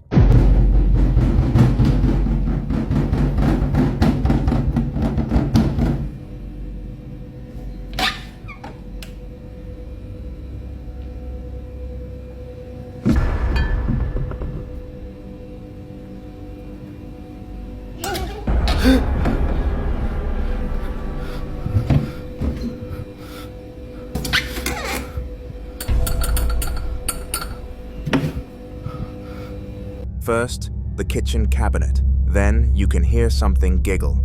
And then comes the moment that truly terrifies him. For a split second, something that looks like a small hand appears. And there's no way anyone could fit into that cabinet. Many believe that childlike spirits can be deceptive, and they don't always present themselves as harmless. The laughter, the runny, the playful noises, it creates the illusion of something harmless, until it isn't. So what do you think? Is he really being haunted by something childlike? Or is there some logical explanation we're missing? I'd love to hear your thoughts on this one.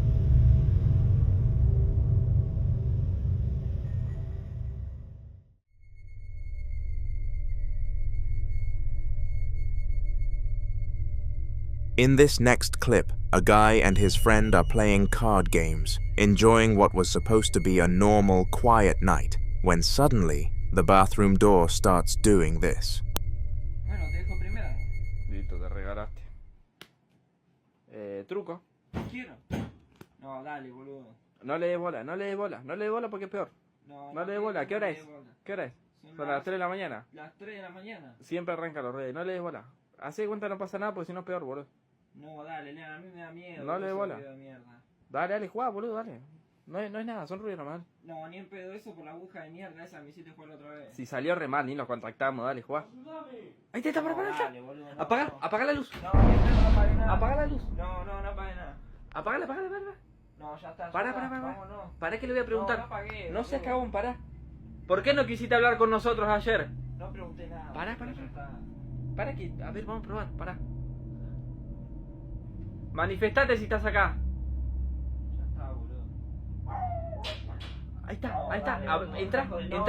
Entra que yo le pregunto. Dale, entra, no seas cagón. Yo no voy a entrar, yo me quiero. Dale, que es la primera vez que me pasa estando con alguien, dale. Encima tengo todo grabado, para. No grabé, ya está. ¿Por qué me estás molestando a mí? No grabé, boludo, ya estábamos en la mierda. Para, no te vayas. Para. No, dale, boludo, no, dale. En serio te digo. Si te ayudo, ¿me dejas en paz? Para. Entra. No, abrí la puerta. No entro ni pedo. No, yo me quiero. Para. ¿Cómo te saco de ahí?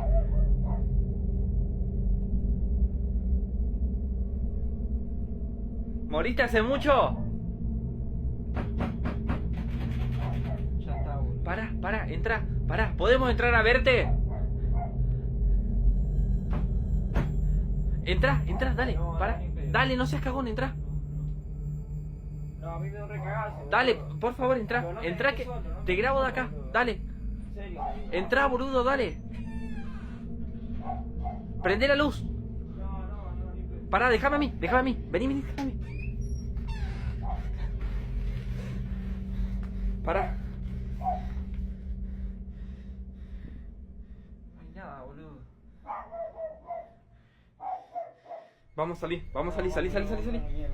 The handle begins shaking aggressively, like someone on the other side is desperately trying to get out. What makes this even more disturbing is the fact that the door isn't locked. With that much force on the handle, the door should open easily, but it didn't. More like whatever or whoever was there was trying to get their attention. According to the owner of the apartment, this wasn't the first time strange things had happened in that bathroom. He's heard violent banging on the same door before, and sometimes, late at night, he hears whispers coming from inside. Not random noises, but what sounds like actual conversations. Multiple voices speaking too quietly to understand, but clear enough to know something is there. But viewers pointed out one critical mistake. He opened the door. There's a long-standing warning repeated in paranormal circles. If something knocks, shakes, or tries to lure you into opening a door when you know no one should be there, you don't open it. Because sometimes, the act of opening the door is seen as an invitation. And then, a comment surfaced that made the entire situation even more unsettling. One viewer claimed to know the guy in the video through TikTok. According to them, the activity didn't stop. It got worse. Much worse that his behavior began to change. He became distant, erratic, and paranoid, like he was constantly being watched. And then one day, he disappeared. No warning and no explanation. Some people believe whatever was behind that door was a demon that attached itself to him and eventually broke him, which makes people wonder, what if he didn't open the door that night?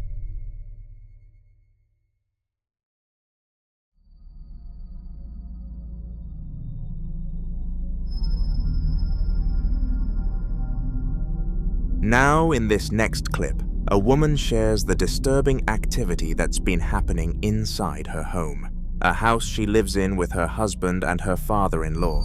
At first, the incidents were easy to ignore, but recently, the activity has become impossible to dismiss and seems to center around one specific place, her father-in-law's bedroom. Watch this. Alright guys, some crazy stuff's been happening in my house. I'm trying to catch it on camera. The door shut like 5 minutes ago. I opened it back up. I'm gonna see if it'll do it again. Here we go.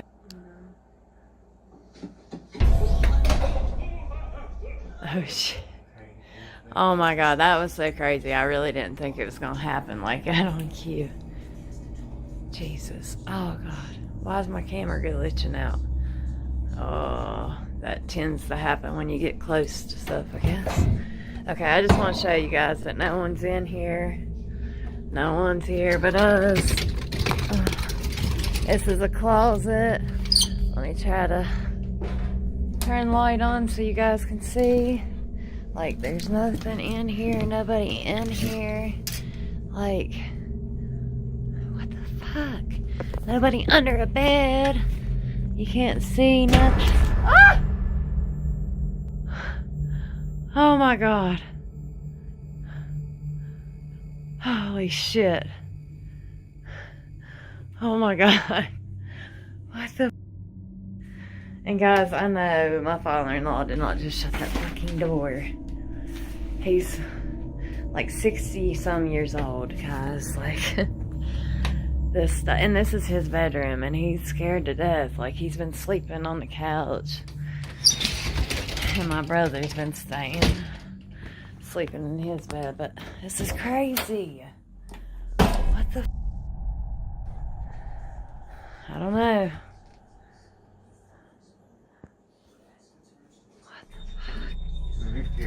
What makes this even more emotional is something viewers found in the room.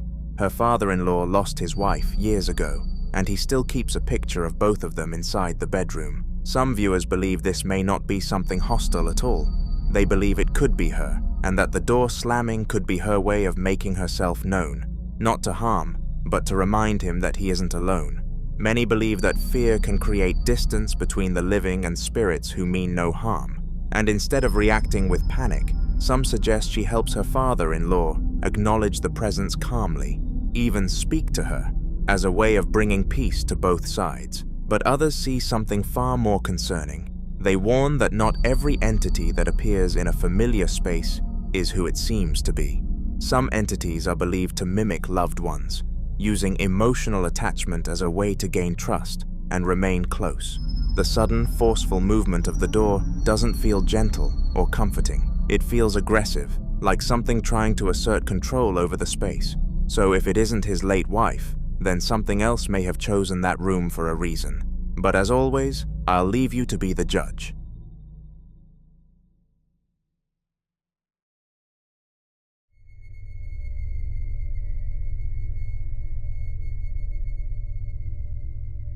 In this next video, a woman visiting a hospital captures something she didn't notice at the time. But once viewers saw it, it completely changed how the footage was understood. Watch this.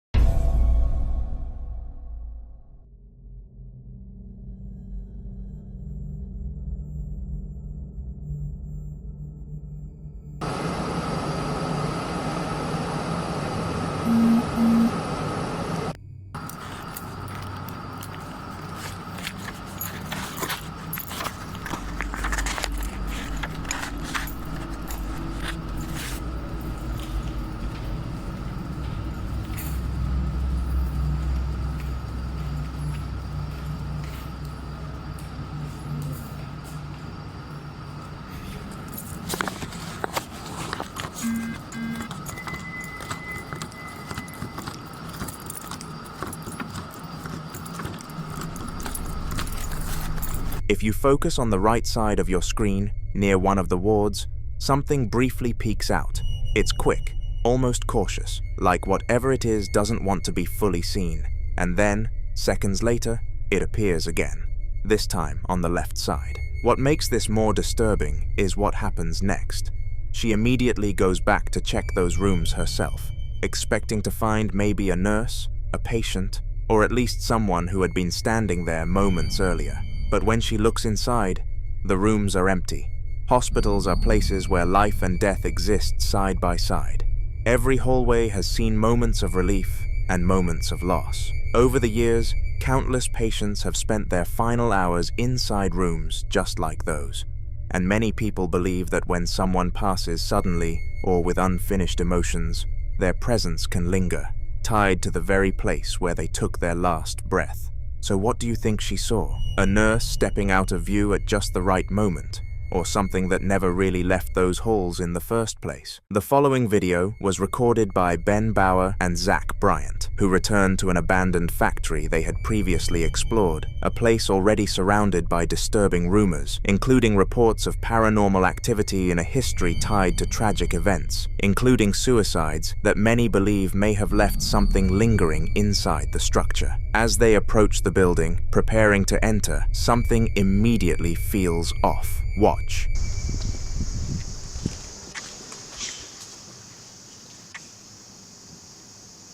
Of course there's energy walking together. That's a door switch. That's footsteps down the stairs. That's going down the stairs. That was too cunt. Hello? Hello? Zach. Oh my god. That was walking down. It was. Hello?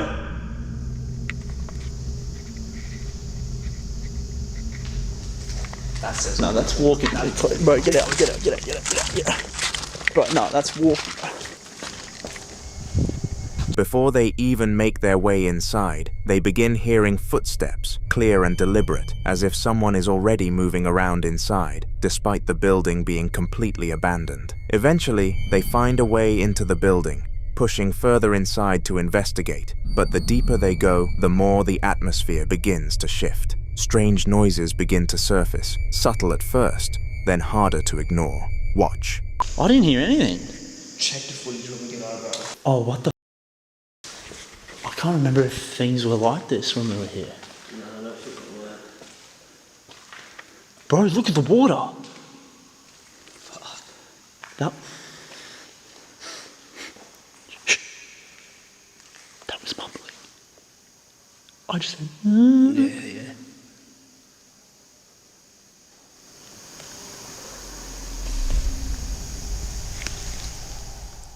Oh, I got it on camera. Bro. I'm getting it on camera. What is that walking? Something's mumbling. Can you hear it?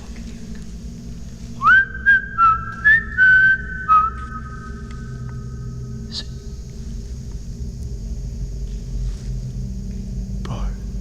Oh. Bro. I feel like someone is here. Wait. They call out, trying to confirm if someone else is inside, repeating themselves, waiting for any kind of response. But the silence that follows feels just as unsettling as the sounds themselves, because whatever is there doesn't answer. It only listens, and that's when they make a decision that many viewers immediately questioned. Instead of backing out, they decide to provoke a response. They bring out a Ouija board. Watch.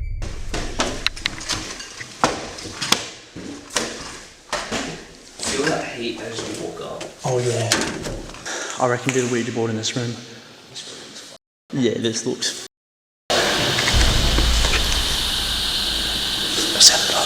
Knocking? Yeah, it's like boom, boom. That was knocking. Was it? Bro.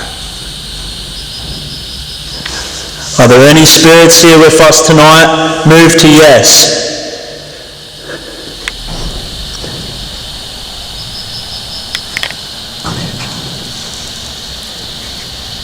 There it is again. There it is again. What the f*** is that? Bro, that was down here.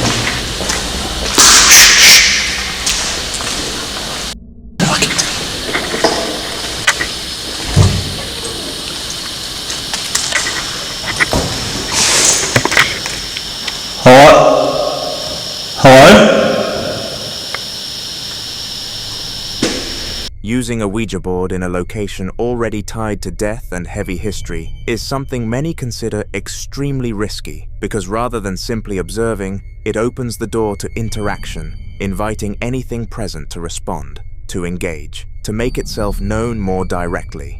And almost immediately, something does. They begin to hear movement again, but this time, it's different. The sound of something running up the stairs, not walking, but running towards them. They didn't stay to find out what it was, and honestly, it's hard to blame them, because when something starts moving toward you in a place that should be empty after you've actively tried to make contact, instinct takes over. Most of us wouldn't have waited either.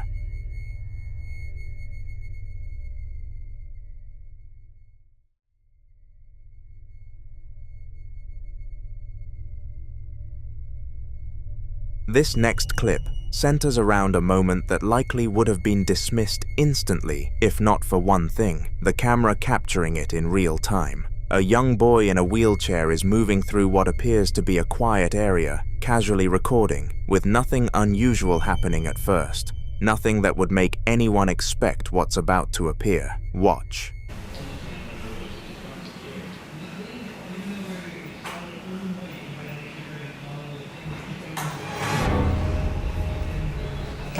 At first glance, everything seems normal, but when you look at the mirror behind him, a white figure is seen moving. Some viewers believe this could be a classic apparition, a presence that doesn't fully manifest in the physical space, but becomes visible through reflective surfaces, something that has been reported in various paranormal accounts, where mirrors seem to act as a kind of window rather than just a reflection. Without this footage, without that one moment captured in the mirror, this would have remained just another story no one believed, something easily brushed off or ignored. But now there's something to look at, something to question, and something that still hasn't been explained.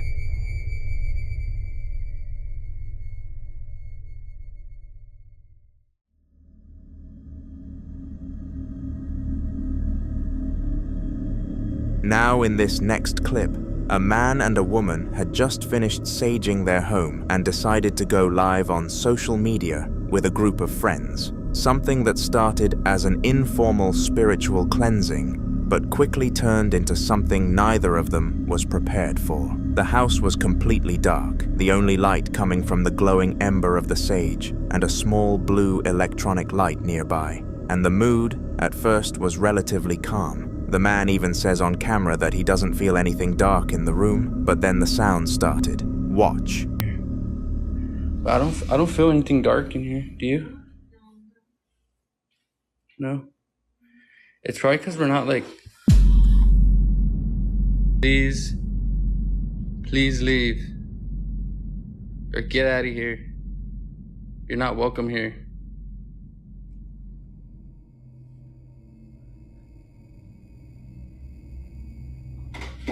Oh my God. Gotta leave.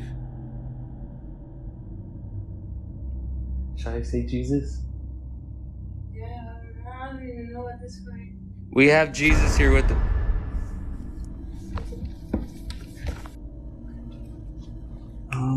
Where's my keys? Okay, let's go.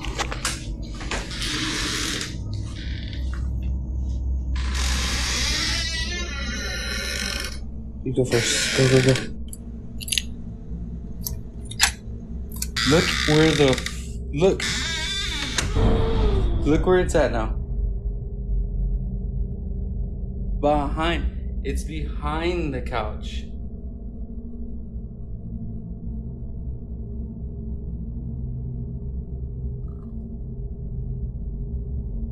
Y'all see that? It's behind the couch. Look where it's at, in front of the mirror. Look. See the mirror? It's in front of the mirror now. Turn all the lights on. Turn that light on over there too.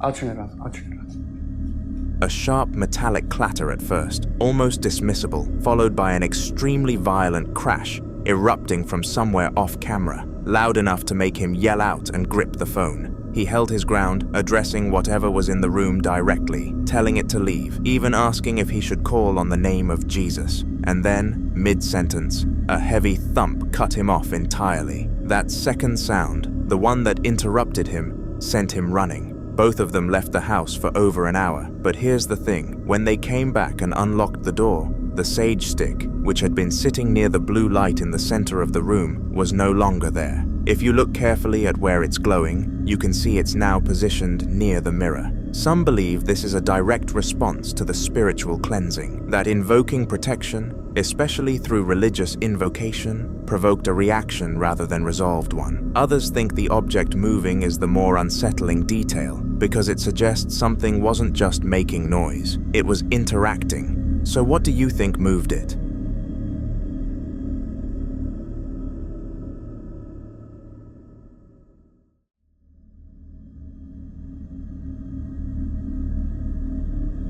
The following video was recorded by two employees, a man and a woman, working a closing shift alone at what appears to be a commercial food service location, the kind of place where most people are gone by a certain hour and whoever's left behind is completely on their own. According to the man, who started filming almost immediately after it happened, the two of them had walked into the walk-in freezer during their shift when the door simply stopped opening. No mechanical warning, no explanation, just a sealed exit and the ambient hum of industrial refrigeration. Watch.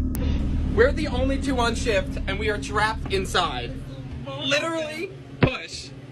Okay. Oh my God, stop. See? Damn. We are, oh wow, it's real dark. Oh my God. We are literally trapped in the walk-in. Ready? Look. Push hard, push hard. I am. Oh my gosh. So, this is what the spirits do in this door. I can't breathe. Okay. So, I'm out of breath. Am I that out of shape? Spirit, is there a reason that you're doing this right now? Did we do something to upset you? It is so cold. Oh, I'm freezing. Okay, so this is some of the stuff that happens. So we're just gonna wait until it's done.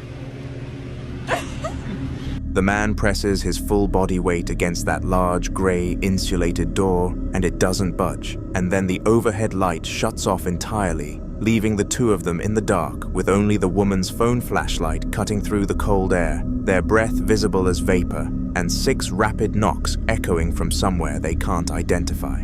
He addresses the darkness directly, asking the spirit whether they'd done something to upset it, and the almost casual way he says it, like he's had this kind of conversation before, is what makes the moment feel less like a stunt and more like something these two already half expected. What's harder to dismiss is the sequence of that knocking, because it didn't come from the door they were pushing against. It came from somewhere else inside that enclosed space, and by the time they share that nervous laugh at the end of the clip, nearly every viewer in the comments had stopped treating it as a coincidence. In the next footage, things don't calm down, they get more structured. Watch. It's 4:58.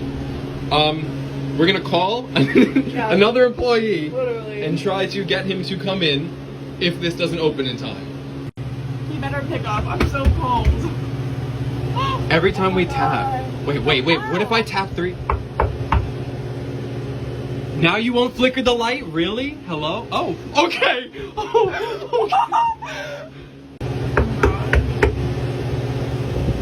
What the hell? Oh my god. What the fuck?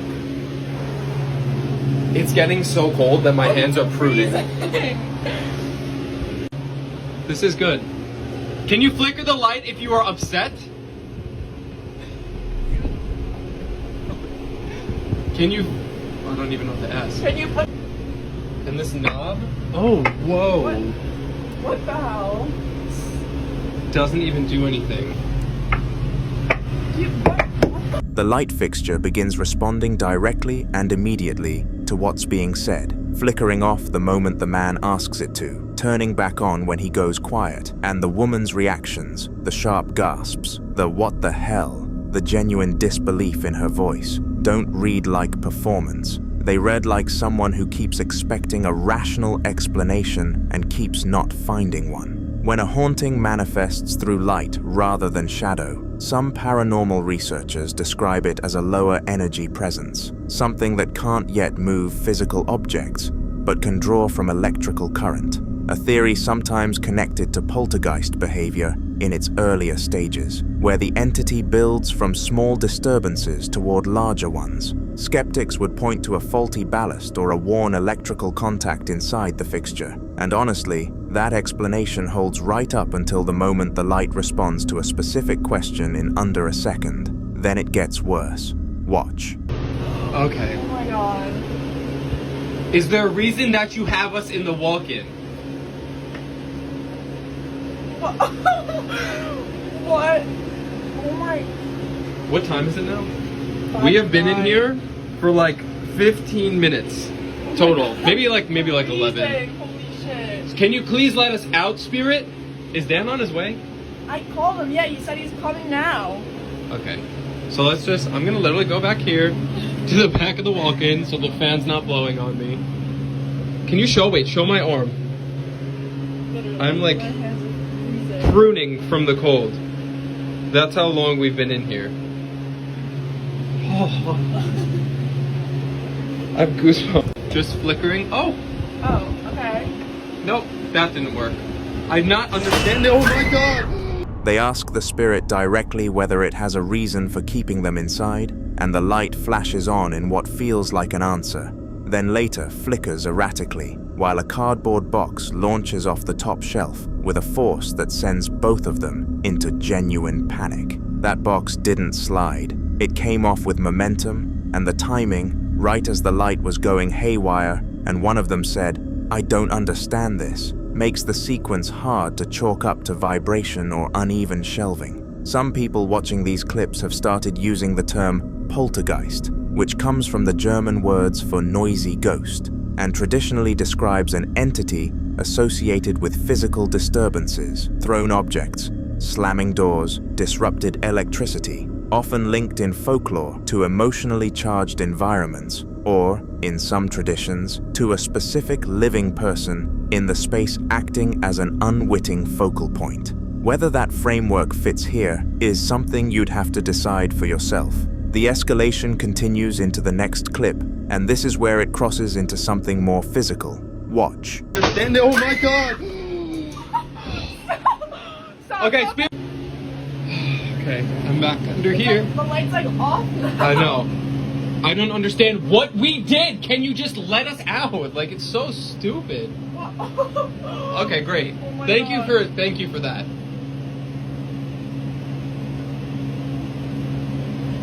Is there a reason that we're in here? Is that like a yes? I don't know. Oh my god. Okay, so okay. Oh. We honestly don't know what's going on, and it's just flickering. Oh. Oh, okay. Nope, that didn't work. I'm not understanding. Oh my god.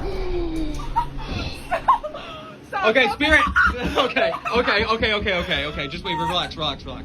After the light responds again to a direct question, the woman saying, "That was a yes," when it flickers, the man reaches up and actually tries to unscrew the cover of the light fixture, seemingly trying to find a mechanical cause, and the moment the light goes out completely and he's still holding the cover, a white container and several other items are thrown violently from the top shelf. The crash loud enough to make the camera jerk downward, the woman screaming and then laughing from nerves, because sometimes that's all you can do. He tells the spirit to relax, and the fact that that's his response, not running, not shutting the camera off, but talking to whatever is in there with them, says something about how far gone the situation already is. For many viewers following this series, that thrown object is the turning point, because light manipulation can be explained, a stuck door can be explained, but something leaving a shelf with that kind of force in direct response to someone disturbing the fixture is a different category of activity entirely. And like and subscribe if you're enjoying watching this video. The next clip may be the most unsettling of all, because by this point the two of them have been locked inside for roughly 20 minutes and the activity isn't winding down. Watch. Know what's going on, and it's just flickering. Oh, okay. Nope, that didn't work. I'm not understanding. Oh my god. Okay, spirit. Okay. Just wait. Relax. Are you in here with us?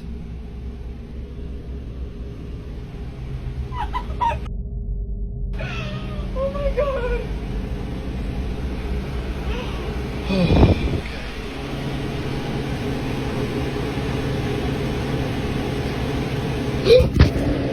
I have the security cameras up. It's 5:19. 5:19. Yeah. And Dan is hopefully on his... Wait. Dan is a minute away. Thank God. Oh my gosh.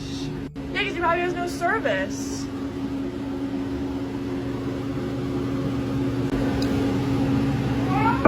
Dan? Oh my god, The man touches the base of the light fixture again. It flickers and goes dark, and then in the blackout, a deep guttural sound is heard close enough to the microphone that he screams and drops the phone entirely, describing afterward that he heard a whisper in his ear and saw a shadow face before losing control of the camera. And whatever that sound was, it's audible enough on the recording that calling it ambient noise or a mechanical hum doesn't quite hold.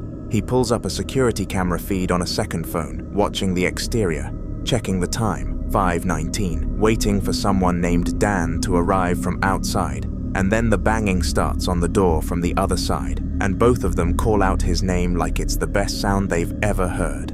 What they never fully address, though, is what made that sound in the dark before Dan knocked. because that came from inside the freezer, not outside it, and no one else was in there with them. The following clip dates back to June 28, 2013, when a man was at home in Arlington, Virginia, during a powerful storm. With nothing else to do, he picked up his iPhone and began recording the storm from his apartment window, capturing 3 short clips simply to pass the time, with no expectation that anything unusual would come from it. Days later, while going through his phone, he considered deleting the videos, but before doing so, he decided to watch them one last time. And at first, nothing stood out. Everything seemed normal, just flashes of lightning and the outline of the storm outside. But after replaying one of the clips a few more times, something finally caught his attention. Something that hadn't been visible to him in the moment while he was recording. Watch.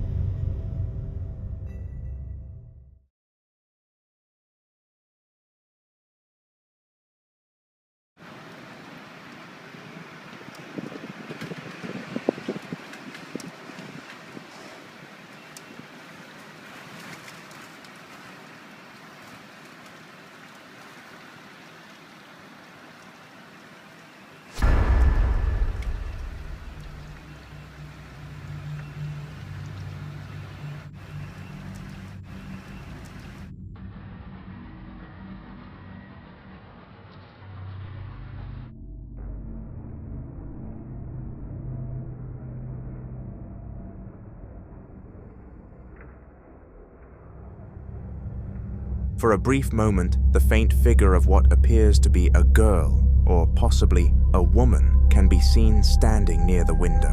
What makes this detail particularly unsettling is the context surrounding it, because there was no power in the apartment at the time, meaning no internal light source that could create reflections, and directly opposite the window is a solid wall, leaving very little room for the figure to be explained as a reflection from outside. He was also completely alone in the apartment when this was recorded, and more importantly, he did not see or sense anything unusual while filming, which raises the question of how something so visible on camera could go entirely unnoticed in real time. Some interpretations suggest that certain conditions, like storms, power outages, and sudden changes in light, can create the perfect environment for unusual visual anomalies, where shadows and reflections behave in ways that can be easily misinterpreted. However, others believe that moments like this, especially when something appears only on camera and not to the human eye, may point to something that exists outside normal perception, only becoming visible under very specific circumstances. Whatever was captured in that clip remains unexplained. And without further evidence or updates, this incident continues to linger as one of those recordings where something is clearly there, but what it actually is has yet to be determined.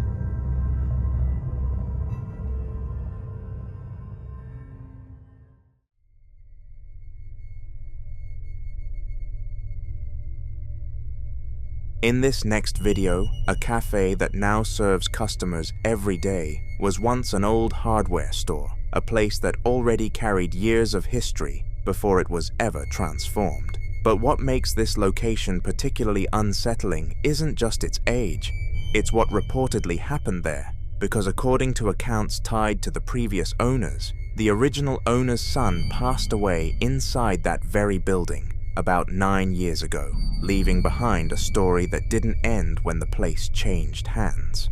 The new owners began noticing something strange not long after moving in, because every afternoon at exactly 3 p.m., long after the cafe had closed and everyone had left, they would hear distinct footsteps moving through the space, slow, steady, and consistent, as though someone was walking through the cafe during hours when it should have been completely empty.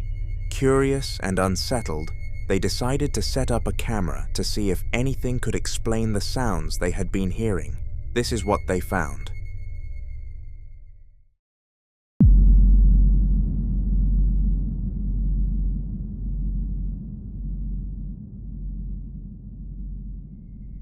If you look closely, something in the frame appears to move, subtle enough to miss at first, but clear enough on replay to suggest that whatever is moving is not part of the normal stillness of the room. In other recordings, they captured additional activity inside the cafe, Watch.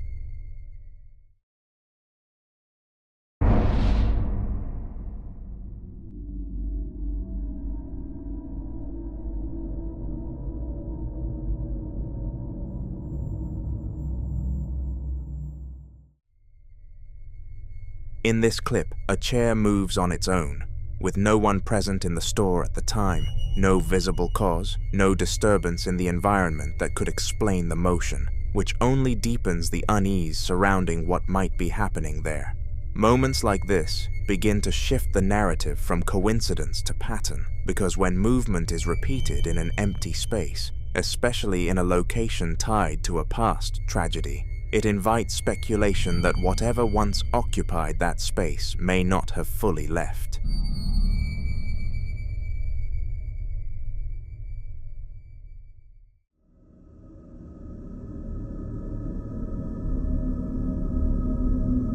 Now in this next video, a man named Troy begins documenting a series of disturbing events happening inside his home, and from the very beginning, there's a clear pattern to it all. Because whatever is present doesn't simply move things randomly. It almost feels like something is attempting to rearrange the space to its own preference, only for it to come off as chaotic and destructive, leaving rooms in disarray as though an unseen presence is constantly interfering with the natural order of the house. Drawers are left open, objects are shifted out of place, and furniture appears slightly repositioned between moments, not in a way that feels accidental, but in a way that suggests intention, as though something is actively interacting with the environment and reshaping it, even if imperfectly. Watch this. It's getting more intense.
You can hear heavy footsteps, like someone is moving freely from one part of the house to another.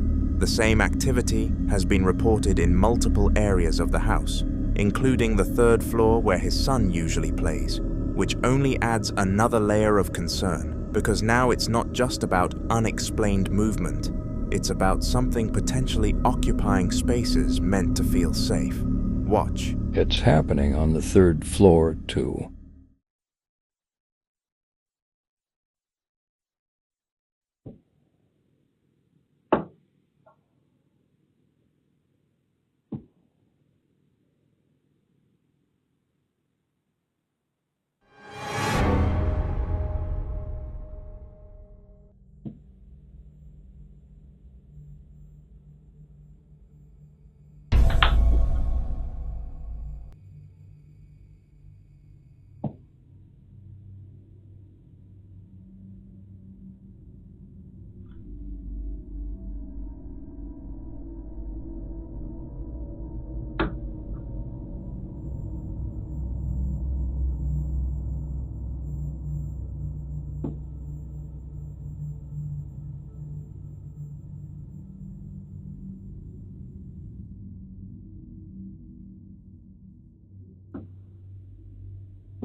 Again, the same stomping, the same scattered movement of objects, but this time accompanied by several orbs drifting through the frame. At this point, the pattern begins to feel less like coincidence, and some warn that repeated disturbances like this can escalate over time if whatever is behind it is not addressed. And that's where it starts to get more unsettling, because if this is something that's growing more active, then what Troy is experiencing now might only be the beginning of something far more intense. So if you've ever dealt with something like this, or have any idea what steps might actually help in a situation like this, share your thoughts. Because in cases like these, sometimes the difference between things getting better or worse comes down to what you do next, and whether or not you understand what you're truly dealing with.